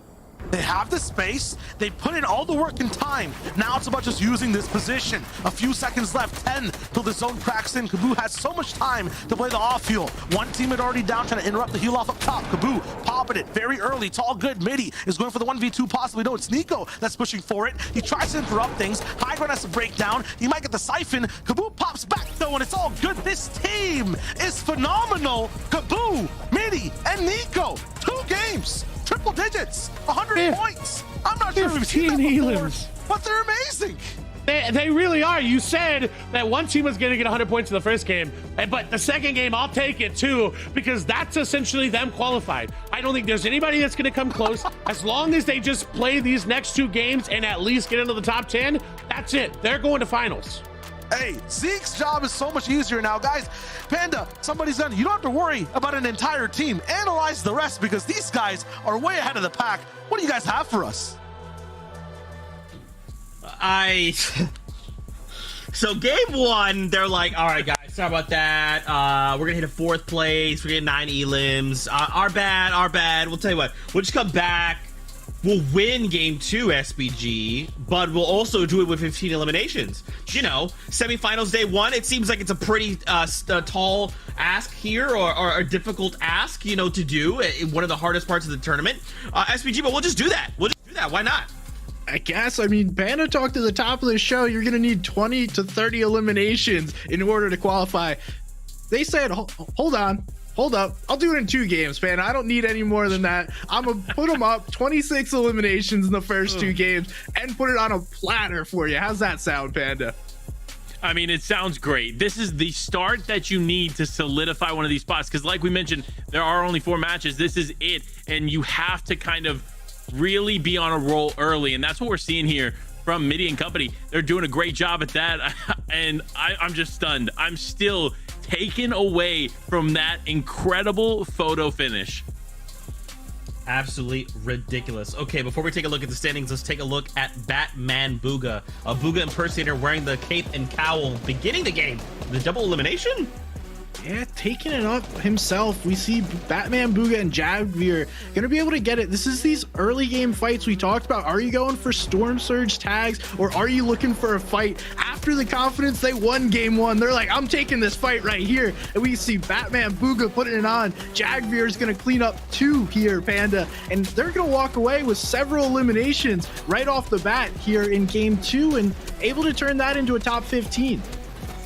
Well, like you mentioned, the value in Storm Surge here early on is going to be super important. It probably is the motivator for this team to take this fight, because otherwise there's a lot of potential for you to go down early, especially with you see all those other teams rotating around. But you know what? It doesn't matter. They still find themselves up in the top 5 here, but we got to talk about it. It's Hashira, Kaboo, and Nico. 100 points, 24 eliminations, and we only have played 2 games.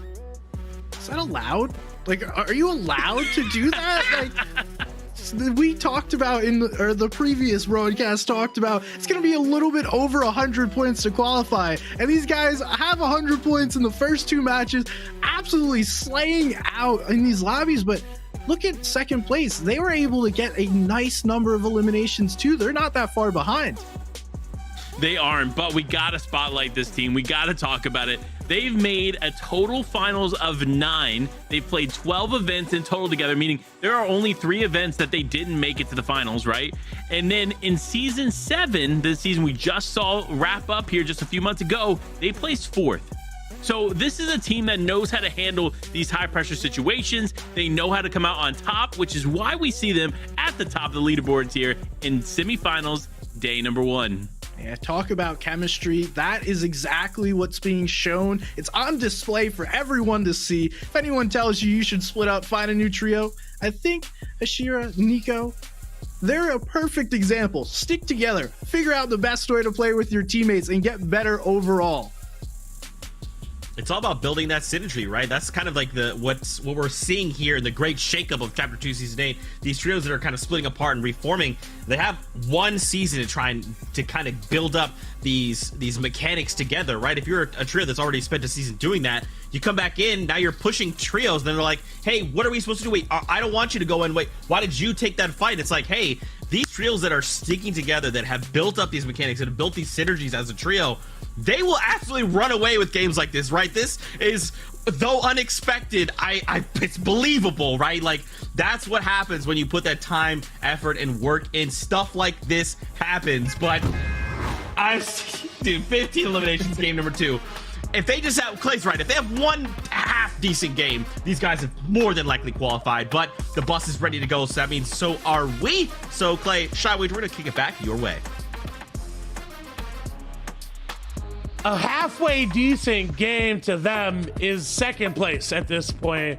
It seems like, with just maybe 4 eliminations, because they are popping off, and it's so good to see Mitty with that trio again, because I know before, I'm pretty sure he hopped around trio to trio, didn't really have that set synergy with other players, but now back-to-back seasons finally here, showing up and showing what they're capable of. Yeah, I just got a text from Mitty, Taboo, and Nico. Apparently, they have to go to the most awesome restaurants to hang with the chillest dudes, right? And they needed to cut it real short. So 2 games is all they really had to put in the big work for on the qualification. They're going to be taking it easy from here on out. Just need to hit that placement every now and then, maybe get up to 120 points. It should not be difficult at all. And they're looking really good while they do it. Well, and what's great for them is that no one's going to contest Retail Row. There's not a team that will really in this heat go to Retail, say, I'm going to go contest them. I'm going to go try to put a stop to their run, because they just have dominated it. And it's not really a POI that does well with contention, right? Misty Meadows, yes, you can contest and it's fine. But Retail Row, it has that natural split, but it will force you to fight each other. Oh, definitely. There's always going to be maybe 1 or 2 teams that desperately qual last minute. They don't have a spot that might choose Retail, but if it's this caliber of a team, they're watching the semis right now, Retail should not even be part of the equation. It would be foolish to contest this God Squad off spawn. Well, and we saw they're fighting in the mid, like early game, into the mid game as well. It's just disgustingly good. They are playing at a level that they needed to. They know they needed to, and I want to see it from them in the finals. That's what I'm worried about. And we talked about this the other week, Chayo, is that a lot of these players are finally playing their game, and we mentioned it earlier. When they get to the finals, are they going to crumble under the pressure of, oh, Arkram, Epic, Rex, and Well, Lord, Arkram, Epic, Well, and Rex, getting all the names combined there, putting them together. But are they going to crumble under that pressure of, hey, they're in our game? I mean, when you put Rex, Rum, Whale together, right, and you have them in the business, things do get tricky. What it is trickier, I think, for this trio, or all the kind of the more up-and-coming ones overall, is the format. The 12 games of pressure of that set lobby, especially the elevated skill level overall, too, of the finals teams playing. That's what trips them up. Even right now, I've seen teams come into finals, like Kaboo just did, win 2 games, get triple digits, and then do nothing for the rest of the 2 days, right? So this is really good. I just want to see them get consistent, still push the pedal to the metal at the end of these semis in the next 2 games, and maybe even end up with 200 points. If I see that, then I'm super confident for the finals. I agree. And we saw the same thing with Jelty. That's why I'm very excited to keep our eyes on Jelty in the finals, because they were consistent the entire 6 games. They came out swinging, they ended swinging. It did not stop for them the entire time. That's exactly what they need to do, and that's what I look to see for them. Yeah, at the same time too, they did it in round 3 right before and round 2 right before on the same day. Yeah, exactly. They knew that they wanted to play consistent, but consistently aggressive and consistently good, and they executed perfectly. Now, again, 12 games is different. Everybody is going to have to change their pacing a little bit because it's not 6 games one day, 6 games the other. It's 12 the entire thing, right? Yes, it's split up that way, but you need to learn how to balance your momentum going through the different days. Because if you pop off in the first day and then you think, oh, we're chilling, we don't have to do that well. Second day, oh, there you go, bottom of the leaderboard, you're falling on down. Can't really do much. Yeah, I mean, there's a perfect example of a team that's like that, that's in this heat. It's Quince. First, I believe, on the day last season, we're looking really good. We're so far ahead of pedestal-wise that they had a chance to just win out the whole thing. Second day came through. Everyone knows that Arkham Rex, Epic Will are kind of like a day 2 team and really end up popping off on that day. They just took Storm, took the lead. Quinn ends up in 6th overall. So there definitely is a trick to playing both days. You have to not only be consistent, confident, but you have to do it twice, essentially, against teams that really level up on that day 2. That being said, over here, it's just 4 games to get you to that point. There's always this argument of, hey, I have a launch pad, and should I use it this zone or save it for the next zone? Always worry about your current position first. There still is a lot of stuff a majority of these teams have to work on, execute, and perfect if they want to even have one good game in the finals.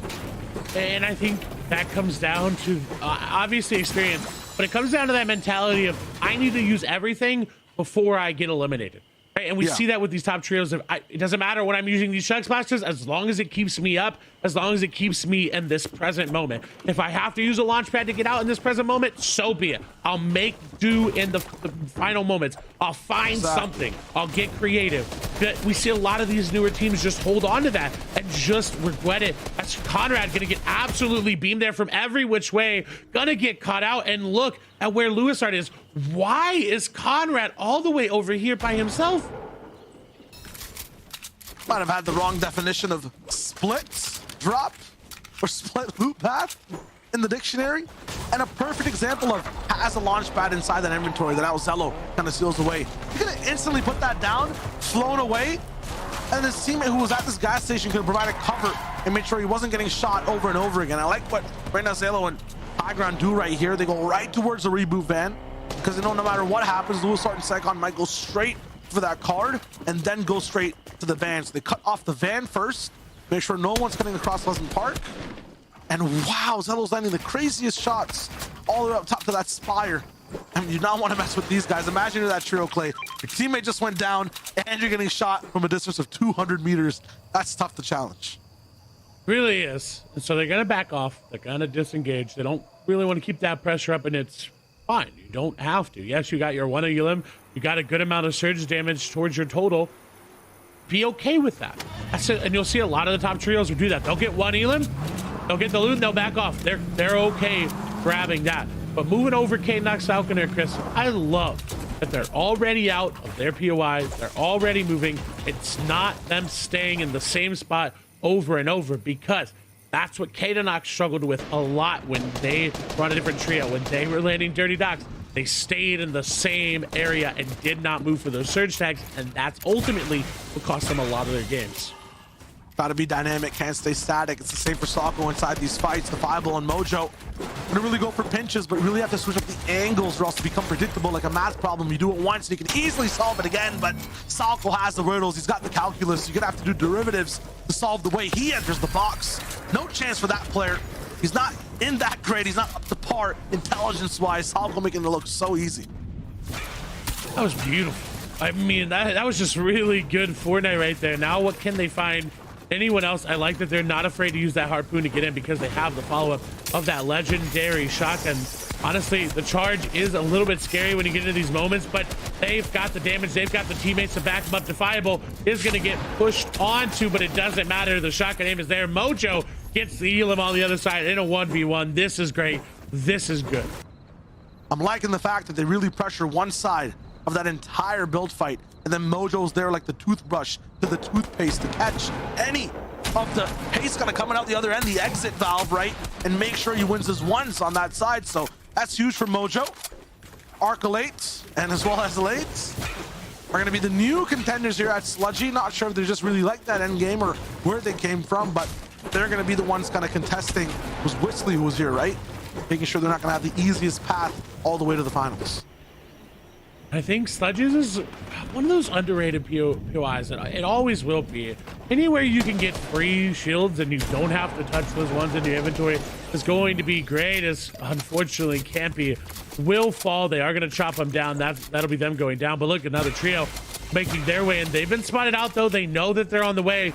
But this is another fight that has to end quickly, because if you don't, it will draw out just because it's in Sludgy. It's because of those shields that we talked about.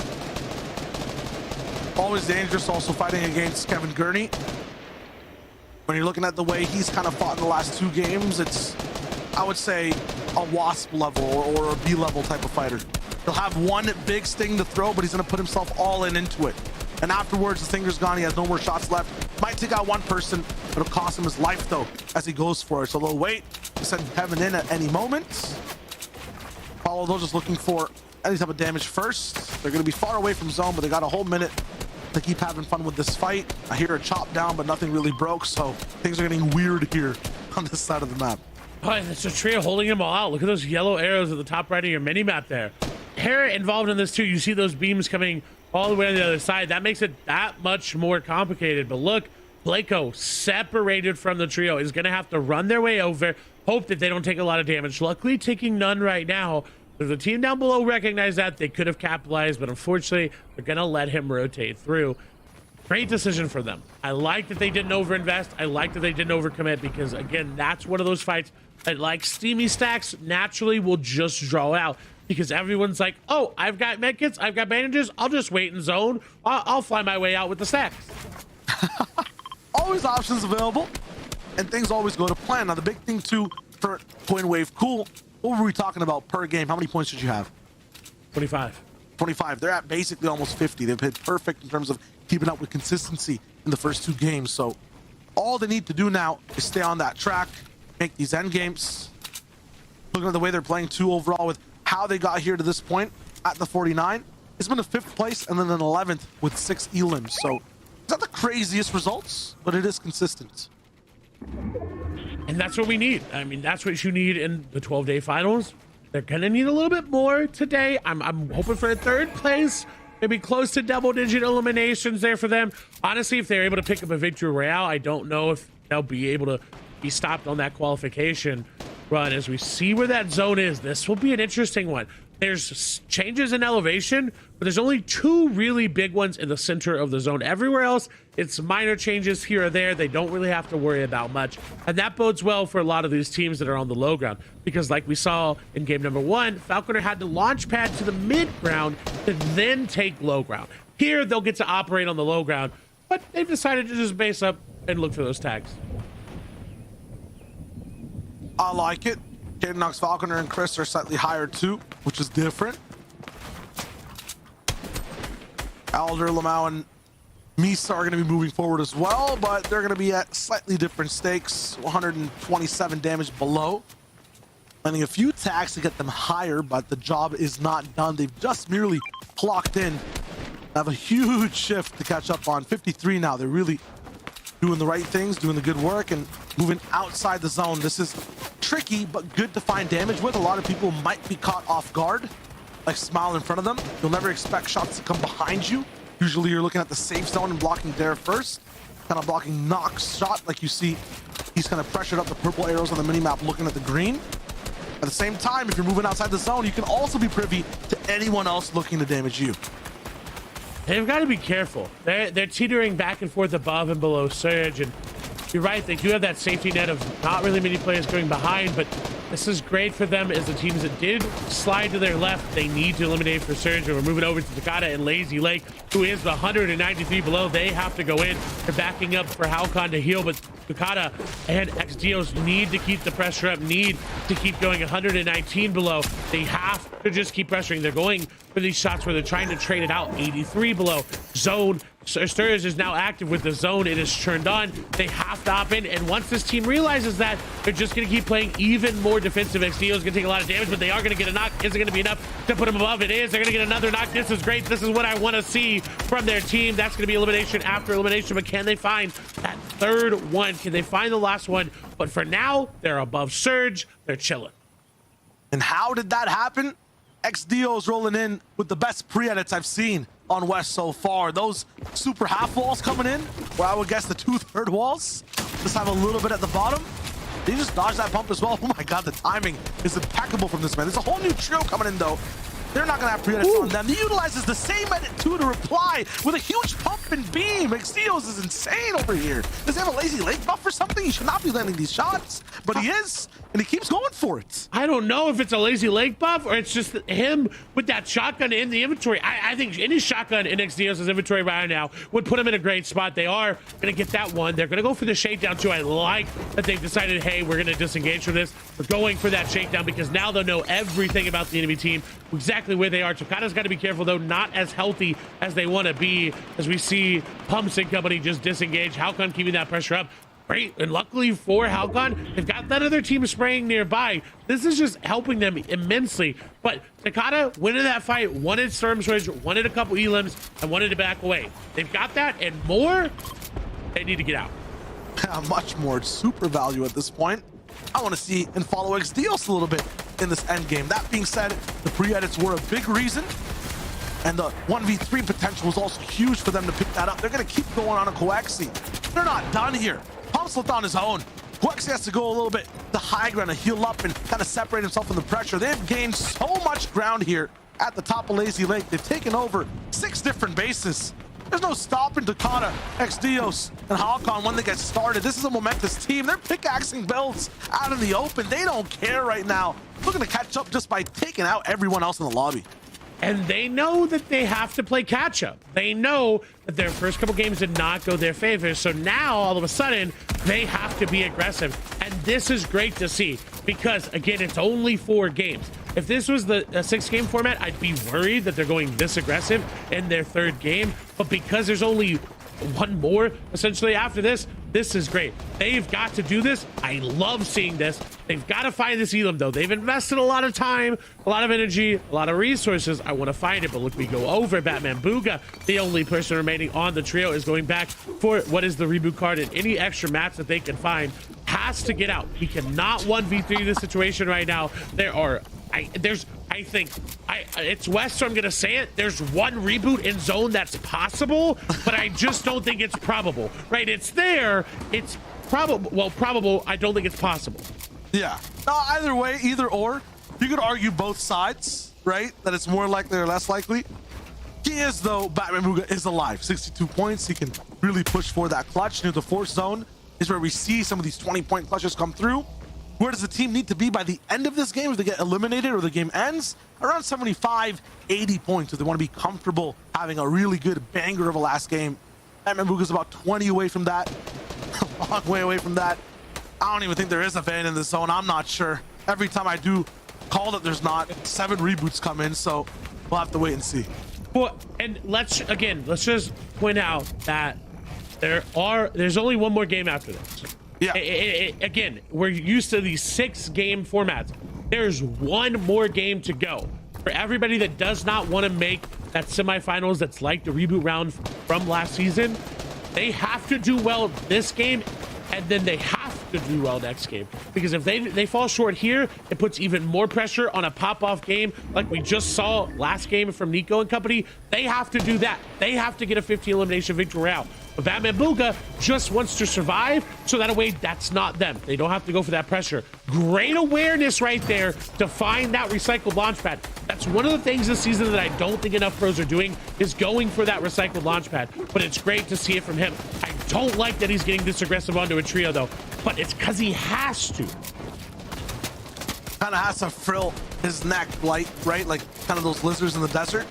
Has to make sure it's not just 1 player worth of pressure that's around him. If he lands, what does the trio do when they land? They pressure a wall next to them, right? They want to make sure everything's looking good. He has to act like that.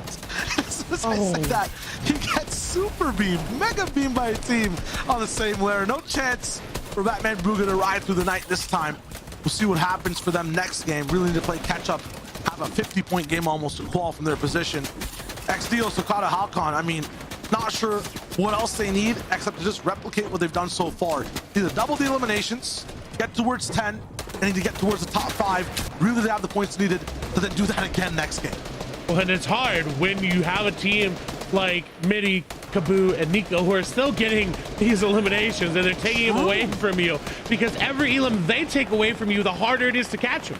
Yeah, usually in every single region we watched so far, it's been a top 4 situation. With the way Midi, Kaboo, and Nico in first place have played so far in the 2 games, really only top 3 now is up for grabs for everyone else. It is, and it's that much harder because it already went from top 5 to top 4, and now it's down to top 3 essentially, because many of them are just popping off. As we move back over to XDOs, they don't pull zone, but again, it's not the worst zone, although based on just the initial look. But look at where they are. They're on the other side of a hill, and they have to go up through a couple different teams. That's going to be awkward. But moving over, we've got NAW plays, someone we haven't really talked about, but has been around this in West for a while. There with Ranger, near Quinn, Wave, and Quan. I like that Quinn immediately decides, no, we don't want to mess around trying to rotate this zone on foot. Let's pop the peppers. Let's get into zone. Let's set up for this next zone. It's beautiful. And one of the things that he does is go really early with the launch pad too. That makes it so that he has an umbrella of trios over him. He's never really gonna get pressured from up top. All of them will land on the same layer and fight each other. You can see that starting to have an effect with Lukata really worrying about what Zace is doing next to him, with Pars fighting low ground against Pablo on that low side. XDOs as well, you'll notice he's only ever looking up and across, never really looking down. They're just worried about their lair. So the lower you are right now, the more incognito and the safer you can be. We'll have a stall moment here in the game. Everyone's just kind of getting in. We see Kaboo, Nico, and Midi there on the low ground. They get a little bit moment to chill, to relax, to figure out where they want to go next. We do see one player falling down to 46, so Surge will be a factor yet again. We've seen it, I think, every single game moving. We do hear a gas can going off, some team trying to blow up some walls, but it's not on for a first place trio. They get a favorable zone. They're on the low ground with the launch pad, I would assume. I think every trio has a launch pad at this point. This is great. This is a good setup for them. They can find that mid-ground layer that they're good at operating in, and they can go to work.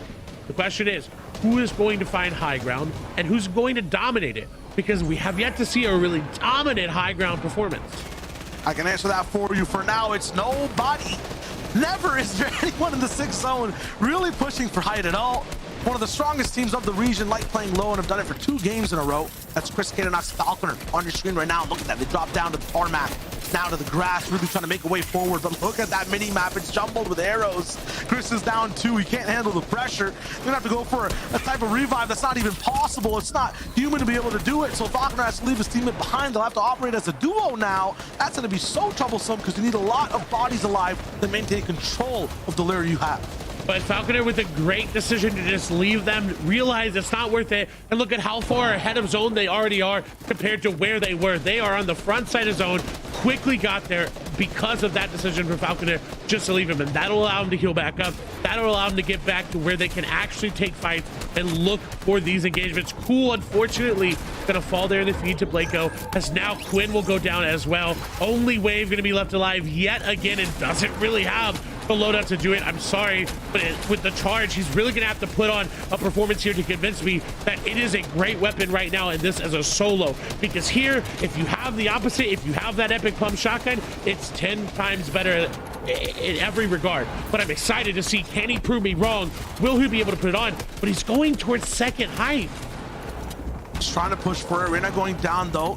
So Zalo really has to put in the work right now, getting lots of eliminations on his side. Wave is trying for the clutch for the moment. Beast is gonna get taken out. Buell finally makes an end game. He doesn't get to survive. Wave now inside the same boxes and layers as so many other players. It's gonna be tricky, but he moves forward for a wall, takes it over. No, not yet. Trying to push for the damage. On the bottom left, Dios is trying to go for the clutch. On the right, there's big action, but stay paying attention to the main screen for the moment. Wave is making this possible. He's making it work. Clay, you're asking about the charge. He is definitely fully charged up right now, looking for the next shot. Cole O'Reilly inside his box. He'll go for the pump, but look who has height. Kaboo, Nico, Midi, a victory lap of sorts in this moment. The third game, they might just win it again. It looks like they're going to, and this is a dominant team taking high ground and doing well with it. We saw Falconer unfortunately fall there shortly minutes ago, so they won't be able to get any more points. But 130 points, there's no way they have qualified through the finals. I don't think, and I'll say 100% confidently, there's no way anybody can catch them, especially if they win this game here. But look, Wave is still alive. He is showing me he is putting my just the money where the mouth is. Unfortunately gonna fall down. Did really well with that charge, put the damage down, but Halcon's still here as well, can still operate there for their trio. We've got a lot of full trio still remaining. As I say, that Salco now going to go down. Mojo and Defiable last remaining here on the low ground. They've got their full trio on the high ground, and there's two players in between somewhere. They're going to be right above them. It's going to be Combat and or Depths. They don't have the HP for heal up on the high ground. They really have to be careful about that. If Defiable and Mojo go for heal up, they will win. They will have it. They've got cabbages as well. This is a great setup, but they don't seem to have a medkit. So this is where it'll get interesting. If they have a medkit or if they're able to find one there, nice shot onto that player. Mojo with a beautiful edit down. Now going to be a straight 3v3, no 3v2, as Mojo absolutely styles on Combat there. Beautiful shots. And now a 3v2 with high ground. They've got the HP advantage. They've got the shots. Are they going to connect though? No, Mojo going to be the only one remaining. Can he do it? But 16 eliminations, it doesn't matter at this point. That's such a great performance. A second place here for them will surely put them to the top, but he wants more. He wants the victory royale, and they're going for it. Trying for it, takes out Nico. If they get the VR, they can also hit 100 points in Qual. Mojo, 1v1 situation, has a lot of defense, has a lot of time to work with, makes up one little bit of a layer switch, and the charge shot to wrap it up and possibly even qualify them for the finals. Defiable, Mojo, Salco against all odds, against one of the best trios in the heat, win out the game. 11th place coming into that. They get an 18 elim victory royale. I'm stunned. I'm speechless. What a great performance. 3 letters, 1 syllable, how? 3 analysts / 1 host. Toss it to them. I don't even want to stay on this screen. This is too crazy in NA West. What the heck was this? 18 eliminations! What? Is this a new record in NA West? What the heck am I watching? Oh, Zeke, it's crazy. It's like one team does something and then they're like, hold on, I'm coming right at you. I wanted to be the best team in this heat. They're going back and forth right now. This is incredible, Panda. This is incredible. We were actually talking about this team and the decision that they made early on in the game and how it actually ended up evolving, working out in their favor. We'll talk about that in just a little bit, but man, Zeke, that final moment, that VR moment, just Midi versus, I still can't get it out of my head. I just don't. Okay, 66 points coming out of a single game. My goodness. Guys, take me back through, because Salco was eliminated there in the end game. So what happened? All right, so they decide to take this fight here at Craggy, and you know, you see the storm coming in and we're sitting there like, no, what are you doing? But Panda, they're able to easily win this fight quickly. None of them take a ton of damage, and then, I mean, you know the rest. Talk about what this meant for this trio. Yeah, look, not only did they walk away with the VR, not only did they walk away with 18 eliminations, but they actually broke the single game record for both points and eliminations here in Season 8. So they're out here not only proving us wrong here, we talked about it early on, thinking that the Storm fight might not work out in their favor, but they're breaking records, they're climbing the leaderboard, and now they find themselves in second place. 2 trios basically have done it already. I mean, Hashira, Kaboo, and Nico easily. There's no one getting, there's not 4 other teams getting more than 138 points. I would highly doubt Defiable, Mojo, and Salco get overtaken. So 2 spots are gone. Now everyone's battling. We see a lot of players very close for that 3rd and 4th spot. I don't know how this last game's gonna go, but I'm sure we'll see some craziness once again.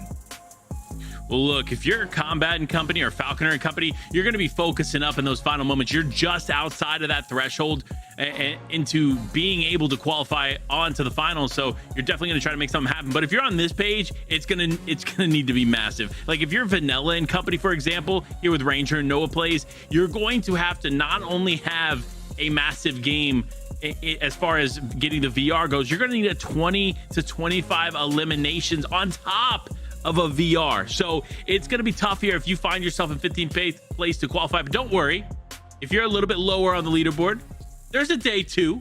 This is only day 1. There's still so much potential here going into tomorrow. But for today, this top 4 is starting to look kind of solidified. I'm still just flabbergasted. I can't believe. Okay, so we got a minute here. Here's what we're seeing. All right, these two teams, they're absolutely ready to go. They're treating this like finals. Okay, that's where their heads at right now. That's why they're doing this stuff, because they are where everyone else is trying to just say we have to make top 4. We have to make these placements, these eliminations. They're like, hey, this is finals. We're playing for an Axe of Champions. We're playing for a Champions title right now. The question I pose now, SPG Panda, very quickly, is do you think they will be able to hang with the trios that are already waiting in finals? 100%. You don't do this and you're not able to do it repeatedly. Yeah, look, this is the one thing I will say about it. We've seen MIDI and Company do exceptionally well in final situations, but it has been a little bit before we've seen those breakout performances from them. Could this be the momentum they need going into finals to potentially have a chance going up against, obviously, the Kings of West, Arkham Rex and Epic Whale? It will be interesting to watch this unfold. But look, Zeke, I'm excited. I know you're excited. It's almost time for that game. Thank goodness this is the last game of the day. My little heart can't take it. It's about to explode. So we're gonna step away, guys. We're doing this one last time here in NA West. Who's making it in the top 4 as we prepare for games tomorrow? Play Shy Wager one last time in NA West. Let's do it. One last time indeed, and with one trio already qualified, it's only the next 3 that are going to go through, because that 138 point performance from Midi, Kaboo, and Nico is just going to be almost unbeatable. We saw though that it's possible with 66 point game there, right? It's definitely possible and probable at this point. But with the way they're playing, the fact that they haven't placed outside the top 5 once, I really, really doubt it. I'm ready to accept anything. And I'm also getting word from the back that we do have someone CPR trained ready to help Zeke just in case there is a pop-off that happens and reboots his little heart. At the same time, man, doing the impossible Mojo Salco undefiable, especially with that 1v1 when you're on low ground like that, Clay, in a bounce back zone against a high ground team, and you pull that off? My goodness. And with the charge, right? The charge is a great weapon, but in a solo performance like that, usually the pump will outclass it. And so, hey, they showed me. You know what? Hey, I'm a believer again. I've always loved the charge, but this season I thought just the pump would perform a little bit better in those solo performances. But hey, it looks like in the right hands, it doesn't matter what shotgun you have. It's just that clutch performance is there, and they were able to do it, putting them again in 2nd place from 11th. That is a 9-place jump in just one game. That's what you need to do to get into the finals. But now they've got to realize that that type of gameplay will not be the same in finals if they qualify. They have to get to where they can be consistent. Might be a happy day into a sad weekend, right? If they're not consistent. So definitely still need to take this next game seriously. And we kind of saw a little bit of that in Kabu, right? These guys rolled in, Nico, Midi on height. They were still playing, and they needed 50 points to qualify. That's what I like to see. And with the way the split drop is going for Salco, Mojo, the Fabo right now, the way they're still sticking to the plan, I'm liking it. They're keeping things neutral, normal, not letting the win get to their heads. The ego is not getting inflated. That's what you love to see. And that's why I also feel like tomorrow, or not tomorrow, I guess on Saturday, they'll do super, super well.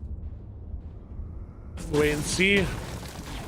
Got about 20 more minutes before we know the rest of the 4 that'll automatically make their way through and not have to go through the gauntlet tomorrow. Quinn, Wave, and Cool desperately don't want to be there. They want to make finals. Again, Quinn wants to show that they still have what it takes. And with an uncontested steamy stacks, you've got to be careful about that, because no surge anywhere nearby can be dangerous. And let's stop a few teams right here we should be keeping our eyes on. We got Combat, Zace, and Ordeps, around 88 points. Falconer, Kiddenox, and Chris, 5th place overall with the 83 rolling in. Quinn, Wave, and Cool have the most consistent performance so far, so what we expect alongside Blaine, Grands, and Foursquare. They're both at the 75-ish threshold, right, Clay? We're talking about it, 25 points a game. It's been 3 games. These teams are keeping up with that threshold. That being said, there is not enough space inside this top 4. Midi, Kabu, and Nico, they're in first. The Falvo, Mojo, Salco are solidifying their spots in there. Even Reyna, High Ground, and Zalo, they're so close to 100 points. There's really only one more slot open if everyone keeps playing the same way. That's scary. So many teams vying for that. So many within striking distance of one spot. That is going to be so dramatic in the final moments. NA West knows nothing but as we move over to Sludgy. This fight going to new heights. This Chicken trying to chop them down, but this trio rotating their way on through, not going to be able to chop any of that down. And this is just a all-out battle. Looks like season 2, chapter 1 of Fortnite, way back in the day when everybody would just go for those high ground battles and no one would chop them down. But this is what I like to see. Chicken Itza, rather, not Chichen, is going for the chop down. Hey, I mean, it's based on the historical monument, so I love to see it. But hey, they're not a chicken here to go and try to chop them down, but it's just well too connected. It's a puzzle if you want to break it down. That'll take a few weeks to solve, maybe, if it keeps getting built over again and again. Robson's wondering alongside Dragon, hey, how's that chop going? And Chicken's like, yeah, it's not possible. You guys should come down. There's no way I'm gonna be able to find this too fast, but he does. It is getting chopped. Arrow beam was there from the other side. Whistly actually gets knocked on the way down. He'll have a little bit of shield on his body to take care of. User, I like the fact that they pressure him and keep him way far back. Trying to help Whistly with the pressure is not going to be possible. They'll have one more Elam to chase down. And the shakedown there too to track that target. But there's another trio here again. 3 trios in Sludgy. Still all trying to qualify through. That player will try to go, but look at the triple spray. Chicken unfortunately gonna fall. Robin will drop them down, but that's actually gonna just full on eliminate them. And in all honesty, that's a little bit better. You don't really have the mats. You need that siphon, you need their loot, and so it's a great thing to get that loot quickly into your inventory. So eliminating your teammate there, not that bad of an issue. But what is an issue is that they're not together and they need to be. A 2v3 is only possible when you're right on top of each other. And we're gonna see Robin unfortunately go down. Pumps will fall to Dragons, but only a knock gonna come on through. Will Pumps be able to do anything? No, they both end up going down quickly. Revive will be there though. It's all good. Coaxy with Static also trying to have a way to get back into this game. Some scenic views of some of the fights we've watched so far, and they're not stopping. Mario, Zbass feels like they're always in some sort of trouble with or against each other. McLovin too is going to be rolling in with Dubs and Zix. We saw a little bit of their action in endgame or these earlier mid games so far. Hasn't proved to be the most fruitful in terms of points, but they're not stopping. They're still keeping it high. Hey, they're playing their game, and then there's nothing that's going to stop them from doing it. Not even Zelho, High Ground, and Reyna. There's 3 teams here near the edge of Stealthy. This is awkward. This is not something I've ever seen in competitive Fortnite. 3 teams at this far north of a POI. But luckily, they can afford to do this because of where the zone is, right? Like, they get a little bit more freedom, but it's still just awkward. I think the awkwardness comes from the fact that this doesn't seem like there's a huge game plan here, right? A lot of the times there's a lot of movement around the whole map. You're in a vehicle, you're looking for certain spots up top, or you're super pressuring down a fight. If you're not doing either, if you're just kind of living as roommates with the team beside you, what is the overall plan here? And I think Reyna understands that, wants to stop splitting the rent, is gonna move out, maybe go for a different spot, look for some easier damage from long range. Surprisingly though, they didn't invest that much into the fight. Look at Reyna's builds. Look at how much ammo they still have. They were there for a while, but they were smart about it. It's really good to be able to tap into a fight and then quickly tap out, not overinvest. Right now, Notch might not have that option available to him. Big sprays coming in. That's 2 different teammates down. All about finishing this out now. 1 more left. Launchpad in the air. This should be an easy 3-way beam. Here it comes. They didn't get the entire ARs active fast enough, but he is hit for white, so it should be an easy follow-up. On to JC. We started the broadcast with him, Clay. He was getting eliminated, and we're going to end this 4th game early, at least with him getting pumped down in a bush with the rest. Gotta try it. The old Fortnite bush play goes back a long time, but unfortunately they knew exactly where they were. Moving back over to this fight, Reyna re-engaging in this opportunity, but look at this. They've invested a lot more this time, from 100 down to 67 builds, already dropping down even more. Their team, I wonder where they're at. But again, it's because they're in zone. But now they have an issue. This team is hunkered down in this building that's so easy to defend if you just build it out, and that's exactly what they've done. So they're gonna have to try to find some angle to break it in, but they're just really not gonna be able to. Think about it too, the entire lobby is looking at Reyna. These guys are the ones in 3rd place overall, one of the only trios that can kind of falter and then you can take over.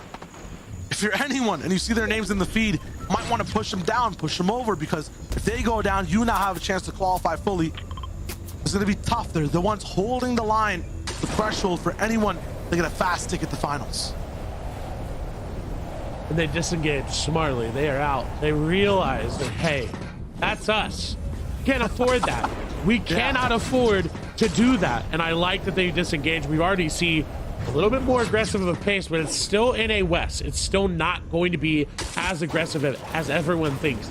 People will hold right here. I promise you, we'll see maybe 1 player drop until we get to that storm surge. We'll honestly get a couple more players, because everyone knows how important it is to stay alive in this zone in particular, because there's still just those, what we're calling free placement points to give out, right? Those ones that are right there on the edge. And that's where everybody wants to get, and then you'll see it shake up a little bit.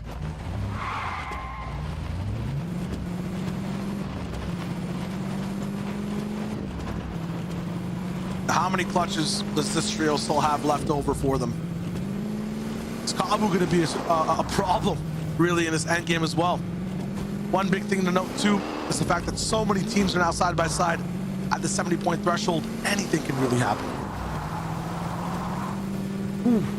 With Mojo being the first player in NA East, NA West, or EU with 10 elimination in a single game this season, my question is, can he do it again? Can he put up back-to-back performances? The big challenge. It's a little bit earlier, right? Like, it's early in mid-game where they start to get the elims, but if he does, Clay, I don't know.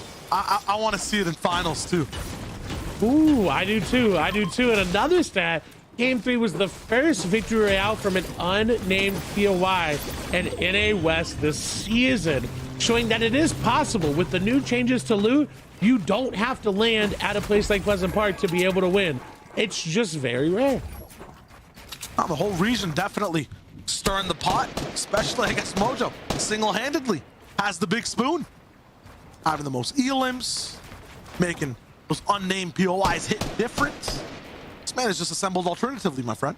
Hey, you're making the spoon reference, so what I'm hearing, that is if Mojo gets 10 more eliminations, we need a spoonful of mayo for everybody to see. Yeah.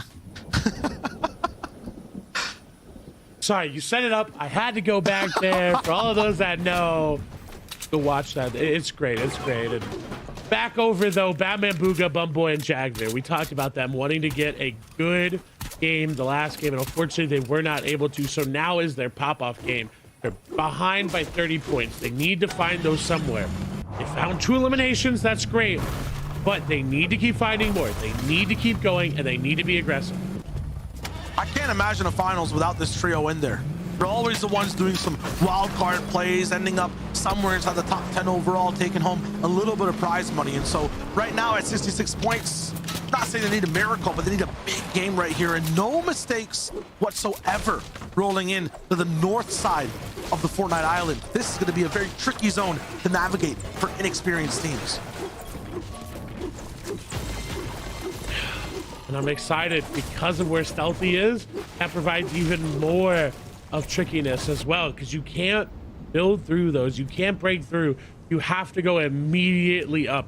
And if you're not like Quinn, Wave, and Cool, who are already on top of one of these little outposts, you see that it's going to be that hard. But look, Shia, look at how many people have prioritized being on top of this wall.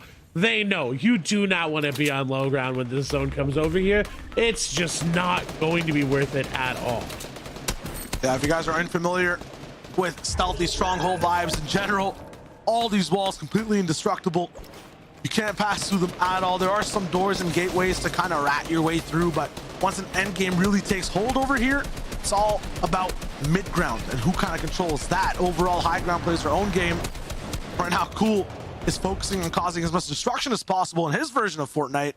In general, it can go any which way, Clay. We can end up at a crash site with slipstreams disabled. We can end up here in a huge cage match between all these trios, or even Coral Castle overall getting a little bit aquatic. We can go to the lighthouse as well and see how that plays out. That's a very awkward zone. I've played that one a couple times, and when it pulls back up and down those elevations and even back across the water, it's very chaotic. All I can say, though, is no matter where it goes, low ground is not fun. Indestructible walls, crash site dishes, water, the lighthouse mountain. Falcon or Cadenox, Chris, gotta switch up your whole game here, my friends. Low ground will not work this time. It really won't, and it's a great point out because everybody that plays low ground here is going to have to play that new level of mid ground that everyone will establish as low ground. Yeah, the whole server is playing low ground primarily. Clay, we've called it out 3 times in a row. Zone 6 starts to move, no one goes for height. Mid ground, I'm using quotations here, you can't see it, but or at least if you're watching, mid ground is just 2 layers high. That's not mid ground. That's still the bread on a sandwich. That's still the bottom. No one's moving up. So the whole server's have to change and also not make mistakes and be on top of their game and deal with Mojo and deal with Cabo. It's impossible for all these teams. It really is, and I think that's what's separating Midi, Kabua, and Nico is because they realized very early on, oh, no one's going for high ground. We'll just keep taking it every single game, and that's what led them to their success. We saw it last game. Nobody had high ground, and then all of a sudden we pan over to high ground, and look who decided to take it. Look who was up there. It's them. But Mojo has a bad rotation coming through. It's very awkward. The Filebow down low, Mojo down low, Salco the only healthy one of the trio. If they launch pad here in the air, they're going to take a lot of spray damage, and so they have to short launch pad in it. But look, Mojo and Defiable going to mess it up. That's nowhere. 1-2 tiles at most, so now they have to invest a lot more resources than they wanted. That's troublesome. Could have just used the pepper then in that case, and Salco actually goes down as he's pushing forward to get inside these boxes and bases. The team that has one of the best positions all the way up top, that's 4 squares right now. Now I'm looking, they're in 7th place, very close with 75 points when they started off this game to clinch and finish and maybe qualify. Salco finally down to Bumboy. Jack Veer and Batman Booger are not done with their action. If they chase all these eliminations, that'll be huge. Mojo's the last one to find, and they can really track this metal. Play, it takes 25 seconds to fully finish these walls when you put them down. They know exactly where Mojo is, and as 3 players, metal is not going to be the strongest build, really, that stops a lot of that pressure. You can just AR spam your whole way through. It drops like glass if that was a material in Fortnite. It'd be an interesting material to see, right? See how players built around it, but look, they know Mojo's right on the other side. In 4th place, Shio or Debs Combat and Zays is out of this game. They were the last team in to be able to qualify, and they have just gone down, opening a big window. I will point out that I believe it was Nico that did end up going down in the feed. I don't know if it was a confirmation on that elimination or if it was a full one there, but he did get knocked down and may not be up in this game to continue fighting. But I talked about what Batman Booga, Bumboy, and Jagveer need to do. Elam, they have 6 coming into this 3rd zone. That is great to see. That is where they want to be. Moving over, look at a team that's not on high, well, it has high ground, but really, I don't think I'm going to expect them to keep it unless they keep pulling zone. Then it's a setup for them to play it. I don't know how well they're going to do on high ground. Yes, a win will help them tremendously, but again, when you're having players put up 18 eliminations, if you're not putting up some of your own, high ground means nothing. Not at all. At the same time, no matter where these teams are, they have to stay as teams. Pretty sure Mojo is still alive. He upped the qualification threshold, what seems like all the way to 110 points, or at least one of them inside the top 4. Not sure if he's fully gone down yet. 365 above for the team in front of us as well. They're looking real good. Mojo is still confirmed alive. The 2nd place team will be sky high for now. There we go, though. Kabu's still there. There's Mojo. The Fabo behind him. Did they reboot? How'd he get him back? Maybe it was a revive. I'm not sure. But they're here to play. Clay, they're inside stealthy. Not a lot of these trees have been taken down yet. We could have a little bit of refresh in mats. But Mojo just has to hang on and just increase his poise total as much as he can. But he doesn't have much to hang on to. Defiable going to go down below Storm Surge. They got a little bit of damage. Mojo has no heals to try to out heal it, so they just have to find somebody to try to box hop into, try to find something. They're looking for it there. Yoshi may be the target. No, it's going to be Kaboo. Nico did get picked back up, but that's going to be Kaboo and Mini getting the elimination. But look, Mini taking a lot of damage because of it, but they're able to back up. They're able to keep that pressure off, and we spin our way over to see who has the high ground. But even then, Child, they're not claiming it as high. Not just yet. I'm not sure why they're staying so secure, especially doing Surge. This is the time where you start to pressure teams. Really look for the damage. Renazello, high ground right below him. They're in third place overall. They're in trouble. They're not landing the shots in time. They're actually thinking lower and lower. Might be out of shield soon.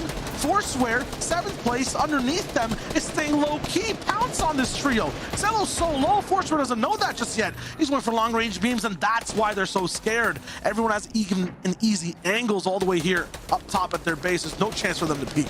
And once again, we're going to see an issue where 3 of the top 4 teams are going to go down if Reyna and High Ground cannot grab any Surge, if they cannot find anything. And that will literally shake up the entire leaderboard other than first place right now. But it looks like for now, they found enough damage. I'm not sure if they're still there. And now finally pouncing. There's going to be a harpoon play to get that player down. That's going to be a nice elimination. And who is it going to be on to? It's going to be on to High Ground. Where is Reyna? They are going in. They are going aggressive. Only Reyna remaining. They finally decided to pound Shield. They finally made their way through. But Fortnite now going to go down to Wave. It's going to be Cool and Quinn on the other side. They did it too late. They went too late. And that cost them everything. The star player is down. Blaine low HP. The trio split apart. And here is consistency on your screen. Quinn, 84 points, riding the line of qualification. He just needs to have another very solid game. Has to make it to the 9th zone, has to get the top 5. It's all laid out in front of him. It's just a matter of time and correct calls between him and the finals of NA West. The pressure is on Quinn. Out of everybody in this trio, it is on him. He has to lead everyone. His teammates can be there to help him, to follow behind. You see, they gave away the shotgun because Quinn knows, I'm not going to do the shooting. I'm not going to be the one looking for those pump shots. It needs to be you. I will lead us there. I will put us there. But can they get there? It has to be on Quinn. Nico finds the elimination, and now zone moves. What will they do? Falconer, Kadenox also alive, side by side in points. Blaine's not knocked out yet. He still has a chance to clutch overall. It's all about this, though. How far can Quinn go? With Caboose still alive, first place definitely locked in. There's only 3 spots he can really take over. Landing very close to where they actually patted away from. They're going to be chilling for now and making sure they have a good base and then go for step 2 to where they move. Look at the rest of the map, though. We're seeing a lot of different teams taking over towards the low ground and pushing forward. A crazy mid-ground touch happening, and Reyna still alive with full shields, dropping by 3rd place. Quinn has to take them down at some point, or they might just get hard stuck. Falconer 2 at 91 points. There's so many teams alive at a higher threshold, Clay. There might not be enough room for all these squads to qualify for the finals. It doesn't seem that way. It's going to come down to whoever dominates this game that's outside that top 5 right now, with 2 of those players going down, with 2 full teams eliminated. They've got to do something. Wave is going to go down, though. That's going to be a big issue. Wave was the one that popped off there in the few games that they were doing well in. But look at Blaine, look at Grant. They're there as well. Force went down, but they still have high ground. Quinn and Cool on the front side of zone. Where is Reyna? What is Reyna doing? Are they operating? Yes, they got an elimination, but they're down. That's 2nd, 3rd, and 4th out of this game, Shio. It is anybody's game right now. Anybody could qualify. Pay attention to those point totals. It's around 115. These guys need to pass by to possibly qualify for the finals. Lots of different teams, about 5, have that chance, and one of them is on ultimate high ground. Chris, Kadenox are moving on the mid. Where's Falconer? I don't see him, though. Was he in trouble? Jackveer, Bumpboy are still active, looking to win. Blaine gets knocked down. They have height again. Blaine with 90 points is looking to keep the dream alive. A big pump with 93 gets them a trade. But this is not the negotiation they're looking for. It was on Chris. Chris Gramz is down. Gramz is trying to survive. Can't land the pump. Siphon does come through. Up to him to live. On the backside of zone. It's not possible. They're barred out of the finals. But the story's not done yet. It's Bumboy all the way up top. Kano knocks one for a revive. It's not really going to come through. Next up is him with a lot of pressure against the whole server. Shots on all sides, and he goes down at 103. It's not enough. Who knows? Quinn's lost the wheel on the tricycle of a trio that he has. He now has to shoot the shotgun, and he lands a big shot. Lays this down. He's grabbing the qualification by his own hands. Maybe a little bit too much, though. Diving down, taking a breath. Him and his duo mate now have to do this the whole way by themselves with no mats. They needed to get Quinn here, and they did. Cool will lead Quinn just a little bit further in. Kaboo gonna go down, but what can Quinn find? They are one of the few trios that is in contention right now. They are one of the few that can actually put everybody outside. They can hold everybody out as well. Quinn's gotta find something, though. Cool on the other side. Nice shot there, Quinn with 175. That's gonna be elimination. Is that gonna be enough? They need to find more. They need to keep pushing. Quinn is trying to get back to the FNCS finals, trying to do it. Nico on the other side trying to make something as well, but look at high ground. They are on the outside looking in 10th place as well. Quinn gonna find another elimination. That's number 4, 111. Is it gonna be enough? Can he find the solo that's up above? Are they gonna be able to get that elimination as well? Because every point matters. Every little moment they make is enough, but everybody's dropping down. Quinn trying to get one, trying to get more, not gonna be able to do so. Batman, Booga, Jagveer, and Solution. Rather, Bumboy looking so good. They pick up the Victory Royale. They get 116 points as well. Shayo, I have no idea other than first place who's qualifying. 2 teams head-to-head at the end. The winner might have qualified for the finals. We saw Mojo go down at 115. We saw multiple teams at triple digits, not able to fly by. Who is it, Clay? Is it the ones who won? Was it Quinn right before? It's come to 1 point before as well. It's too close on NA West. And it's been that way the entire day. Every single region has kept everyone on their toes, and that's what we want to see. And we think that today was action-packed, right? We're not going to have Shayo for tomorrow, but we all know that tomorrow is going to be one of the most chaotic in-games, days overall. But today, that was amazing. So, Shayo, thank you for joining me again one last time here on the broadcast. It was great to have you here in NA West again. But we've got to send it over to Somebody's Gun, to Panda, and to, of course, Zeke. You guys, thank you so much. Those games were ridiculously fun. Shy Wager, huge shout outs to you. Thanks for hanging out with us for the day, buddy. We always appreciate that. Clay, you are stellar, as always. Friends, this is way too close. I'm uncomfortable. My heart's racing. I don't want to tell people they can't go to finals, but there's going to be some dreams that are crushed, but it's okay. We have to remember there's another 6 games coming in tomorrow. Okay, people round. NA West really brought it, SPG. They really brought it today. Brought the heat today on NA West. It was awesome to watch. And I mean, Nico able to get that 2nd place, just showing off at this point, right? Like, come on, you guys don't need to take all the points in this semifinal, but clearly they did that. And was it enough, Panda? Was this team able to do enough in this final match? I don't know. Do you know? Listen, with 2 VRs, it's got to be close, right? But we got to talk about it. We had so many different teams step up to the plate and get these VRs, and obviously Kaboo, Nico, and Midi being one of those teams. And now this is that moment that all of us were jumping out of our seat. Mojo clutching up as the solo player, looking down to get the final elimination there onto Hashira, aka Midi, to take home the Victory Royale after having a tough storm fight earlier in this game. So I mean, it was just phenomenal play style overall from game to game. And now you see the final Victory Royale here from Jagveer, Bumboy, and Batman Booga cleaning it up. They're able to take it, and let's see who takes it home. There it is. It is Hashira, Kaboo, and Nico on top, but Jagveer, Bumboy, and Batman Booga made it in 2nd place. Quinn, Wave, and Cool have made it as well, and Defiable, Mojo, and Salco. Literally the top 4 that we weren't sure about, like going into this. I don't think it was only Hashira, Kaboo, and Nico were in the top 4 at this point, right? Defiable, Mojo, and Salco, I believe, were sitting right under them, but it was by no means locked in. And look at, they just like squeaked in there right underneath in 4th place. But hey, at this point, 4th is as good as 1st because they're all moving forward to the finals. I got to jump in super fast. This 178 is now the record. NA West has set a record in semifinals day #1 for most points after 4 games. Let's go, NA West! Let's go, baby! Breaking records. You love to see it, and you love to see that it's Shira, Kabu, and Nico, a team that has kind of stuck together. Midi being one of those players that has spent a lot of time in the scene, veteran in the space, coming back to show that they deserve to be recognized here, getting ready for the finals. Man, Midi, Nico, and Kabu able to take it. You give a lot of teams 6 games. I don't know if they put up 178 points. Like, that was incredible what they did. And I mean, how could they not be one of the favorites, Zeke, going into finals now? 100 points after 2 games. 100 points after 2 games. Now, Fortnite fam, unfortunately, this means the show's over, okay? But this is not a sad moment, okay? Let's think about tomorrow. We're coming back. And I'm not going to spoil the stuff that's going on tomorrow, but just be aware there's going to be a ton of games. I'm not going to tell you how many, but there's a lot of them.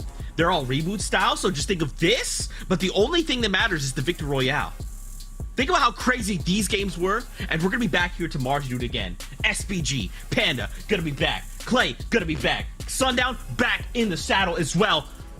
It's going to be wild, Fortnite fam. So for now, we must say goodbye, but don't forget, we're coming back tomorrow with Saturday. Finals begin as well. There's still so much to look forward to. As always, we appreciate you guys hanging out with us. Please give these 2 incredible gentlemen a follow. Please give Shy Wager and Clay a follow as well. Without all of them, this just ain't possible. Guys, we love you so much. We'll see you tomorrow for more action, and we'll see y'all on the battle bus. Beep, beep.